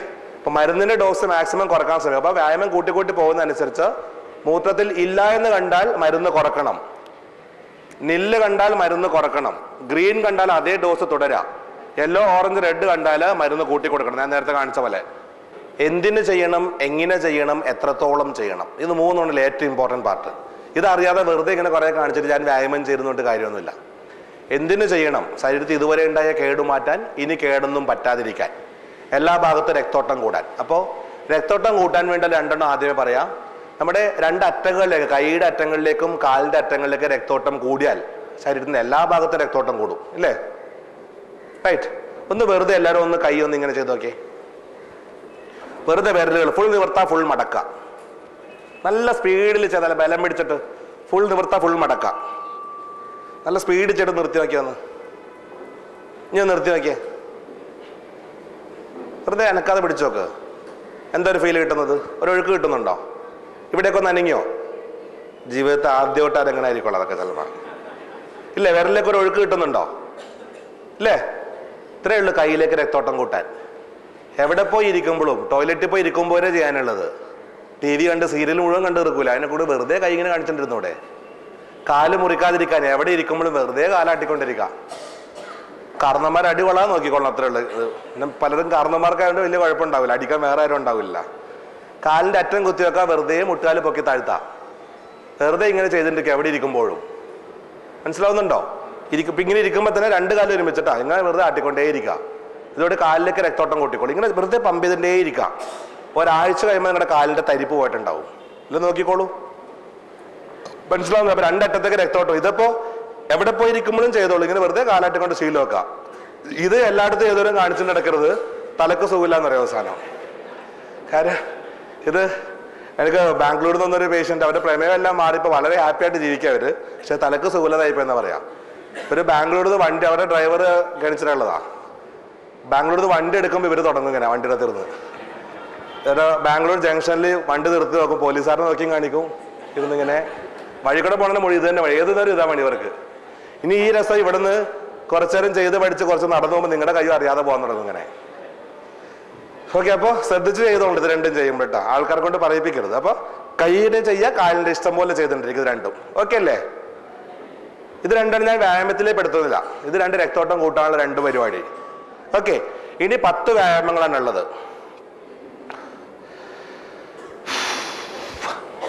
അല്ല, ആദ്യത്തെ ഒരു 4 വ്യായാമങ്ങൾ ഒരു വടി ഉപയോഗിച്ച് ചെയ്യാനുള്ളതാണ് കേട്ടോ. അത് ഏതെങ്കിലും ഒരു 1 2 ഒരു ഇതുപോലത്തെ ഒരു വടി വെട്ടിയെടുക്കുക. 1 2 അല്ലാതെ ഇവിടെ ഒരു 10 ഒരു ചങ്ങാതി നടന്ന പോലെ ആകരുത്. വടി അന്വേഷിച്ച് 2 കിലോ വടിയുള്ള വടി വെട്ടിയെടുക്കാൻ വേണ്ടിയിട്ട് 10 മുഴുവൻ കടയിലും പോയി 2 കിലോളം വടി അന്വേഷിച്ച് നടക്കുക. ഒരാഴ്ച നടന്നിട്ട് വടി കിട്ടില്ല. ഏത് കടയിലെ വടി വെച്ചിട്ടിരിക്കുന്ന ആൾക്കാർ? വീട്ടിൽ പോയിട്ട് മരത്തിൽ നിന്ന് വെട്ടിയെടുക്കുക, 2 കിലോളം വടി വെട്ടിയെടുക്കുക. ഒരു ചെറിയ ഒരു 1 2 3 4 കിലോ ഓരോ ആൾക്കാരുടെ കരുത്തിനനുസരിച്ച് ഈ വടി ഉപയോഗിച്ച് ചെയ്യാനുള്ളതാണ് ആദ്യത്തെ 4 വ്യായാമം. ഞാൻ വ്യായാമത്തിന്റെ ഓർഡർ പറയാം. ആദ്യമേ കൈക്ക് ആകെ ഒരു 6 എണ്ണം, ഉടലിന് 2 എണ്ണം, കാലിന് 2 എണ്ണം. എളുപ്പമല്ലോ ഓർക്കാൻ. കൈക്കുഴക്ക് 2 എണ്ണം, കൈമുട്ടിന് 2 എണ്ണം, തോളിന് 2 എണ്ണം. 6. ഓക്കെ. 7ാമത്തത് വയറിന്, 7 വയറിന്, 8 അതിന്റെ പുറകിൽ നടുവിന്. ഇപ്പൊ ഉടലിന് 2ആയി. വയറിന് 7, നടുവിന് 8, തുടക്ക് 9, 10 കാൽവണ്ണക്ക്. 1 2 3 4 5 6. 7 വയറിന്റെ, 8 നടുവിന്റെ, 9 തുടക്ക്, 10 കാൽവണ്ണക്ക്. ഓക്കെ അല്ലേ? ഒന്നുകൂടെ പറയണ്ടല്ലോ? ക്ലിയർ അല്ലേ? പുറകെ വരുന്നത്. അപ്പൊ ആദ്യത്തെ 4 എണ്ണം കൈക്കുഴക്കുള്ള 2 എണ്ണവും കൈമുട്ടിനുള്ള 2 എണ്ണവും വടി ഉപയോഗിച്ച് ചെയ്യേണ്ടതാണ്. ഓക്കെ, അപ്പൊ ആദ്യത്തെ കാണിക്കുകയാണ്. വടി വെറുതെ വടി കൈ പിടിക്കുക, കൈക്കുഴ മുകളിലേക്കും താഴേക്കും ആക്കുക. റിസ്റ്റ് ഇത്രയേ ഉള്ളൂ. വളരെ സിമ്പിളാ വ്യായാമം എന്ന് പറയുന്നത്. ചെയ്യുമ്പോഴേ അറിയുള്ളൂ. പക്ഷെ ഓക്കെ, ഇത് നമ്മുടെ ഈ പേശുകൾക്കുള്ളതാ. റൈറ്റ്. ഇത് വെറുതെ ഇങ്ങനെ കാണിച്ചാൽ പോരാ. കുറച്ച് കഴിയുമ്പോൾ ഇങ്ങനെയാ കാണിക്കണത്. ഒന്ന് ഇങ്ങനെ വടി ഉപയോഗിച്ച് തന്നെ ചെയ്യണം കേട്ടോ, അല്ലെങ്കിൽ ശരിയാവില്ല. ഫാദർ കൈ ചുരുട്ടി പിടിക്കും, കൈ ചുരുട്ടി പിടിച്ച്. 2 ഇങ്ങനെ, പഴയ സ്കൂട്ടർ ഓടിച്ച് കളിക്കണം ഓർത്താൽ മതി. റൈറ്റ്, ഇത് 2 നമ്മുടെ ഫോർ ആംസിനുള്ളതാണ്. ഓക്കെ, 1 ഇങ്ങനെ, 2 ഇങ്ങനെ. റൈറ്റ്, മൂന്നാമത്തത് ഒരടി ദൂരത്തിൽ വടി പിടിക്കുക, ഒരടി ദൂരത്തിൽ കൈ പിടിക്കുക, നേരെ നിൽക്കുക, മുട്ടുകൈ വയറ്റത്ത് സപ്പോർട്ട് ചെയ്യുക, മുട്ടുകൈ വയറ്റത്ത് സപ്പോർട്ട് ചെയ്തിട്ട് കൈ മടക്കുക, നിവർത്തുക. വളരെ സിമ്പിളാണ്, ബുദ്ധിമുട്ടൊന്നുമില്ല. ഇത് നിന്ന് ചെയ്യണം, അല്ലെ ഇരുന്ന് ചെയ്ത് പഠിച്ച കുറച്ച് കഴിയുമ്പോൾ ഇത് മാത്രം ഉണ്ടാവുള്ളൂ ചെയ്യല്. ഇങ്ങനെ ചെയ്ത എക്സസൈസ് ആവില്ല. കൈ ഫുൾ സ്ട്രെച്ച് വരണം കേട്ടോ. ഇങ്ങനെ കൊടയരുത്, കൊണ്ടുപോയി കുടഞ്ഞാൽ മുട്ടയെ കടായി പോകും കേട്ടോ. കൈ നിവർത്ത, മടക്കുക. ക്ലിയർ ആവുന്നുണ്ടോ? ഓക്കെ ആണോ? 1 2 3. റെഡി? അടുത്ത കാണിച്ചോട്ടെ, ഞാൻ ക്ഷീണിച്ചു. റെഡി? അടുത്തത് 4. 2 കൈ മുകളിലേക്ക് പൊക്കി പിടിക്കുക, മുട്ടൈ മടക്ക, നിവർത്ത. അത് പഴയ സിന്താബ വിളിക്കണ ഓർത്താൽ മതി, മുട്ടൈ മടക്കി നിവർത്ത. അല്ലേ? Free movement. അത് കൈ മൂന്നാമത്തത് മുട്ടേക്ക് ചെയ്തത് മുട്ടേക്കുള്ള പറഞ്ഞു, താഴേക്ക് കൈ പിടിച്ചിട്ട് മുട്ട് മടക്കി നിർത്തി. അല്ലേ? 4മത്തത് മുകളിലേക്ക് കൈ പിടിച്ചിട്ട് മുട്ട് മടക്കി നിർത്തി. കൈ മുകളിൽ നേരെ പിടിച്ചിട്ട് മടക്കി നിർത്തണം. അത് ഇങ്ങനെ ഇങ്ങനെ ചെയ്യരുത്. ചിലർ ഇങ്ങനെ ചെയ്യും, കുറച്ച് ചെയ്യുമ്പോൾ ഇങ്ങനെയാ, മുകളിലേക്ക് കൈ പിടിച്ച് മുട്ട് മടക്കി നിർത്താം. റൈറ്റ്, ഇനി കാണിക്കണ്ടല്ലോ 4 പഠിച്ചില്ലേ? ഇത് പഠിച്ചെന്നൊക്കെ പറയും, വീട്ടിൽ ചെന്നതൊക്കെ മറന്നും പോകുന്നുണ്ട്, അതാ കുഴപ്പക്കത്തിൻ്റെ. ഓക്കെ, 1 2 3 4 5ഉം 6ഉം തോളിനുള്ളതാണ്. 5മത്തത് ഇങ്ങനെ നേരെ നിൽക്കുക, 2 സൈഡിലേക്കും പൊക്കി താഴ്ത്താം. അത് നമ്മുടെ കുരിശുമേ കിടക്കുന്ന പൊസിഷൻ. അവിടെ നിന്ന് ചെയ്യേണ്ട, തമ്മിൽ അടിയാകും ഇപ്പം തന്നെ അത്. ഓക്കെ, കുരിശിൽ കിടക്കുന്ന പൊസിഷൻ മനസ്സിൽ കാണാം. ഇവിടെ നിന്ന് കാലേ മുട്ടിക്കുക, മുകളിൽ മുട്ടിക്കുക. ആ പൊസിഷനിൽ കൂടെ പോയി വരണം കേട്ടോ, 2 സൈഡിലൂടെ. ക്ലിയർ? 2 വശത്തൂടെ കൈയുടെ പുറകോളം തമ്മിൽ മുകളിൽ മുട്ടിക്കുക, കാലേ മുട്ടിക്കുക, മുട്ടയും മടക്കാതെ ചെയ്യാം. ക്ലിയർ ആണോ? ഓക്കെ ആണോ? 5. 6മത്തെ അതേപോലെ കുരിശിൽ കിടക്കുന്ന പൊസിഷൻസ് തന്നെ, മുമ്പിലേക്കും പുറകിലേക്കും. ബാക്കിലേക്ക് ഫുള്ളായിട്ട് തള്ളാം. എങ്ങനെ? ബാക്ക് മസിൽസ് ഫുള്ളായിട്ട് വരണം. അതേപോലെ ഫ്രണ്ടിലേക്ക് ചെസ്റ്റ് മസിൽ ഫുൾ സ്ട്രെച്ച് കിട്ടണം. ഇങ്ങനെ വലത്തേക്ക് താഴെ കൂടെ, വലത്തേക്ക് മോളിൽ കൂടെ, വലത്തേക്ക് താഴെ കൂടെ, വലത്തേക്ക് മോളിൽ കൂടെ. ഈ സൈഡിലൂടെ ഇതേ പൊസിഷൻ കൂടെ തന്നെ പോകണം കേട്ടോ. ഇങ്ങനെ ആക്കരുത് കുറച്ച് കഴിയുമ്പോൾ. ഓക്കെ ആണോ? റെഡി? 6. അപ്പോൾ 1 2 3 4 5 ഷോൾഡേഴ്സിന്, 6 ചെസ്റ്റിനും ബാക്കിനും. ഓക്കെ അല്ലേ? 6 എണ്ണം ഇനി കാണിക്കണ്ടല്ലോ. നീ മറന്നു പോകുന്ന എനിക്ക് ഉറപ്പല്ലായിരുന്നു. അത് നോക്കിക്കോ, ഇത് കഴിഞ്ഞാൽ കാണിച്ചുതരാം. നല്ലോണം ചെയ്യണ ഒരാളെ കൊണ്ട് കാണിച്ചുതരാം. ഓക്കെ, 6 പിടിച്ചോളാം. അതൊന്നും പിടിക്കാനുണ്ടെങ്കിൽ. അപ്പോൾ 6. 7മത്തത് വയറിനുള്ളത്. അല്ലേ? വയറിനുള്ളത് കിടന്നു ചെയ്യുന്നതാണ്. കട്ടിലിൽ മലന്ന് കിടക്കുക, കൈ കട്ടിലിൻ്റെ ക്ലാസ്സിലും പിടിക്കാനൊക്കെ നല്ലത്. അത് വയറ് കുറക്കാനൂടെ ഉള്ളതാണ്. അത് പലരും നല്ലോണം ചെയ്തോളാം. അപ്പോൾ മലന്ന് കിടക്കുക, മുട്ടുകാല് മടക്കി വയറ്റത്തെ കൊണ്ടുവരിക, തിരിച്ചുകൊണ്ടുപോവുക. മുട്ട് മടക്കി വയറ്റത്തെ കൊണ്ടുവരിക, തിരിച്ചുകൊണ്ടുപോവുക. ഇങ്ങനെ കാല്. ഓക്കെ, മലന്ന് കിടന്നിട്ട് കൈ പിടിച്ചാലും എളുപ്പം. മുട്ടാലും മടക്കി വയറ്റത്ത് കൊണ്ടുവരിക, തിരിച്ചുകൊണ്ടുപോകാം. റൈറ്റ്? മലന്ന് കിടന്ന്, എനിക്ക് കിടന്ന് കാണിക്കാൻ പറ്റുന്ന പറഞ്ഞ, മലന്ന് കിടന്നിട്ട് മുട്ട് മടക്കി വയറ്റത്തിനാ തിരിച്ചുകൊണ്ടുപോകുക. ഇവിടെ കൽപ്പറ്റയിലൊരു താത്തയോട് പറഞ്ഞു എല്ലാം എളുപ്പം, ഇരുന്ന് എഴുന്നേക്കണം മാത്രം ബുദ്ധിമുട്ട്, ഇതൊന്നും ഒരു വയറിൻ്റെ ഒന്നും ഒരു ബുദ്ധിമുട്ടില്ലെന്ന്. ഞാൻ ഏറ്റവും ബുദ്ധിമുട്ട് വയറിൻ്റെ ചെയ്യാനാ എല്ലാവരും. അപ്പോൾ എങ്ങനെ ചെയ്യണമെന്ന് കാണിക്കാൻ. അപ്പോൾ ഞാൻ മലന്ന് കിടന്നിട്ട് ഇങ്ങനെ കാണിക്കുന്നു, 2 കൈ കൊണ്ടേ. മലന്ന് കിടന്നിട്ട് വെറുതെ കൈ ആട്ടി കളിച്ചിട്ട് ഈ അമ്മമാരി ഇപ്പം വേണേൽ ചെയ്ത് കാണിപ്പിച്ചു തരാം. ആദ്യത്തെ എങ്ങനെ? ഇങ്ങനെ. 2മത്തെ എങ്ങനെ? ഇങ്ങനെ. 3മത്തെ എങ്ങനെ? ഇങ്ങനെ. 4മത്തെ എങ്ങനെ? ഇങ്ങനെ. 5മത്തെ ഇത്ര ഉണ്ട്. 6മത്തെ ഇതുണ്ടാവുള്ളൂ അവസാനം. 7മത്തെ മലന്ന് കിടന്ന് കൈ കൊണ്ട് എല്ലാം ഈ മാന്തല് കോഴിനെ വിളിക്കൽ തന്നെ ഇരിക്കും മുഴുവൻ പണി. ഓക്കെ, 7മത്തത് 2 കാലും മടക്കി നിവർത്താം. റൈറ്റ്? ഓക്കെ അല്ലേ? അത് വയറിൻ്റെ. പിന്നെ 8മത്തത് നടുവിന് മുമ്പോട്ട് കുനിയ, നിവര, മുട്ട് മടക്കാതെ. മേശമേലും കൈ പിടിച്ച് എളുപ്പം മേശമ പിടിച്ചായിരിക്കും, സ്പീഡിൽ ചെയ്യാപ്പോൾ. ഓക്കെ, ഫുള്ളായിട്ട് കുഞ്ഞിടുന്നില്ല, നടുവേനൊക്കെ കൂടുമ്പോൾ അവരുടെ പകുതി വഴി ചെയ്താൽ മതി. ഓക്കെ ആണോ? 7 മലന്ന് കിടന്നിട്ട് കാല് മടക്കി നിവർത്താം. 8 കുനിഞ്ഞു നിവരാം. ഓക്കെ അല്ലേ? 7 8 റെഡി. 9ാമത്തെ മുട്ട് മടക്കി പകുതി ഇരിക്കാൻ എഴുന്നേക്കാം. കാലെ പിടിച്ചതിനെ വേണ്ടി ചെയ്തോളാം, പിടിക്കാതെ ചെന്നെ പിടിക്കാതെ ചെയ്തോളാം. മുട്ട് മടക്കി ഇരിക്കുക, അല്ലെങ്കിൽ ബുദ്ധിമുട്ടുള്ള ജനൽ കമ്പിയെ പിടിച്ചിട്ട് ചെയ്തോളാം. പകുതി വരെ മതി, ഫുള്ള് വേണ്ട. പകുതി വരെ ഇരിക്കുക, എഴുന്നേക്കാം. ഓക്കെ ആണോ? 9 റൈറ്റ്. മറന്നുപോലല്ലോ. 10 എവിടെയെങ്കിലും കൈ പിടിച്ച് നിൽക്കുക. വെറുതെ ആദ്യം കാല് ചെയ്ത പോലെ വെറുതെ വിരലെ പൊങ്ങിത്താഴ, വെറുതെ പൊങ്ങിത്താഴ. ഉപ്പൂറ്റുകൊണ്ട് അത് വിരല് കുത്തി നിൽക്കുക. ഇത് കണ്ടായിരുന്നു ഇവിടെ എങ്ങനെ പോണെന്നുള്ളത്. എന്റെ കാല് കഴിഞ്ഞ്. റെഡിയല്ലേ? അത് വിരലുമേല് പൊങ്ങിത്താഴ, വെറുതെ ഇരുന്ന് ഇങ്ങനെ കാലാട്ടുന്ന പോലെ തന്നെ നിന്നിട്ട് പൊങ്ങിത്താഴ. ഓക്കെ, അതാണ് ചെയ്യുമ്പോൾ അറിയുള്ളൂ ശരിക്കും അത് കുറച്ച് കഴിയുമ്പോൾ. അപ്പൊ ബുദ്ധിമുട്ടുള്ള വ്യായാമം ഇതിൽ 2 ഇരുന്ന് എഴുന്നേൽക്കുന്നതും വയറിന്റെയും. അതെല്ലാവരും പറയുന്നത്. അത് ഒറ്റയടിക്ക് ചെയ്യാൻ പറ്റാത്തത് നിർത്തി ചെയ്തോളാം. ഓക്കെ, വ്യായാമം ഒന്നുകൂടി ചെയ്യേണ്ട ഓർഡർ ഓർത്തോളാം. 10 വ്യായാമങ്ങളും ഇതും എണ്ണണ്ട, ഇഷ്ടം പോലെ ചെയ്തോളാൻ പറഞ്ഞു. ബാക്കി 10 വ്യായാമം ഇന്ന് 10 എണ്ണം, നാളെ 15, മറ്റന്നാൾ 20, 25, 30. മൂത്രം പരിശോധിച്ച് നോക്കാം, ഉണ്ടോ ഇല്ലേന്ന് നോക്കി വിലയിരുത്താം. 35, 40, 45, 50. 50 എത്തുമ്പോൾ മൂത്രം പരിശോധിക്കുക, വിലയിരുത്തി നോക്കുക. 52, 55, 58, 60. 4 ദിവസം വീണ്ടും നോക്കുക. 62, 65, 68, 70. 4 ദിവസം മൂത്രം നോക്കുക. ഡോസ് അഡ്ജസ്റ്റ് ചെയ്തോളണം. മനസ്സിലാവുന്നുണ്ടോ? ഓക്കെ, ഒന്നുകൂടെ വ്യായാമങ്ങൾ കാണിക്കുന്നു. ഇനി 150 സംശയങ്ങൾ എല്ലാവർക്കും ഉണ്ടാവും. എനിക്ക് തോന്നുന്നു അതെല്ലാം കൂടി ഇനി നേരിട്ട് വരുമ്പോൾ തീർക്കാം. ഇല്ലേ മിക്കവാറും ഞാൻ സൈഡാണ് നിങ്ങളെക്കാളും മുമ്പ്. ഓക്കെ, നല്ല ക്ഷീണിച്ച്. ഇന്ന് 6 മണിക്കൂർ ഏകദേശം ആയിട്ടുണ്ട് ഇപ്പൊ കണ്ടിന്യൂസ് യാത്ര. എത്ര? 1 കൈക്കുഴക്ക വടി ഉപയോഗിച്ച്, 2 3 4 5 6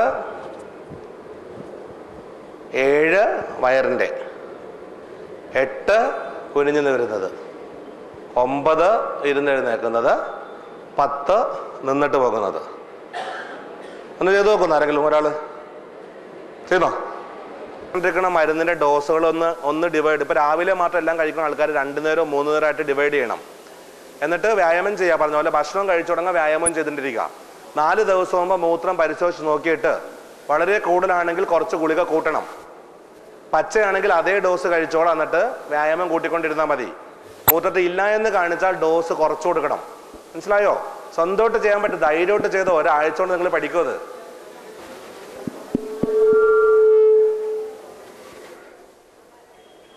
ഉണ്ടോ? ഫുള്ള് വേണ്ട, കൈക്കുഴ മാത്രം. മനസ്സിലായോ? അപ്പൊ വളരെ സിമ്പിൾ അല്ലേ? മുട്ടുകാലുമേ കൈ വെച്ചിട്ട് ചെയ്യാം. യെസ്, പോരട്ടെ. ഇങ്ങോട്ട് കൈ അനക്കണ്ട, മുട്ടൈ മാത്രം, വേറെ എങ്ങും അനക്കണ്ട. ഇത് നോക്ക്, മനസ്സിലായത് തെറ്റെന്താന്നുള്ളത്? ഇങ്ങനെ പിടിക്കുക, മുട്ടൈ മാത്രം മടക്കുക. ഇവിടെ ഇട്ട് അനക്കണ്ട, മുട്ടൈ മാത്രം മടക്കാൻ നിവർത്താം. ക്ലിയർ അല്ലേ? ഇവിടെ എന്താ അനക്കണത്? ഇവിടെ എവിടെ പിടുത്തോ? ഇവിടെ അനക്കണ്ട, ഇവിടെ അനക്കണ്ട, മുട്ടൈ മാത്രം മടക്കി നിവർത്ത്. ഇത് ഇങ്ങനെ കാണിക്കണത് ഇങ്ങനെ. ഓക്കെ, 5ാമത്തെ കാലെ മുട്ട്, കാലെ കൈ മുട്ടിക്ക, മോളിൽ കൊണ്ട് മുട്ടിക്ക. ഓക്കെ, കാലെ മുട്ടിക്ക് ഇങ്ങനെ. അല്ലെങ്കിൽ കുറച്ച് 6 കുരിശുമേൻ തുടങ്ങാം. കുരിശുമേൻ തുടങ്ങാം, മുമ്പോട്ടും പുറകോട്ടും. യെസ്, ഓക്കെ, അത് ശരിയാണ്. നടുവിന് മുട്ട് മടക്കാതെ കുനിയ നിവര. യെസ്, ആരുടെ മുമ്പിൽ മുട്ട് നിൽക്കരുത്. 8ാമത്തെ ചെയ്യുമ്പോ. ഓക്കെ, 8ാമത്തെ അത്. 9ാമത്തെ മുട്ട് മടക്കി ഇരുന്നേക്കാം. ഫുള്ള് വേണ്ട. ഫുള്ള് ചെയ്താൽ കുറച്ച് കഴിയുമ്പോൾ മുട്ടുകാല വേന എടുക്കും. അതുകൊണ്ടാണ് നടുവേനയും വരും. ചെയ്തോ, പകുതി വരെ മതി. പോരട്ടാ മതി. യെസ്, പൊങ്ങി താഴെ മതിയല്ലേ? അത് തന്നെ.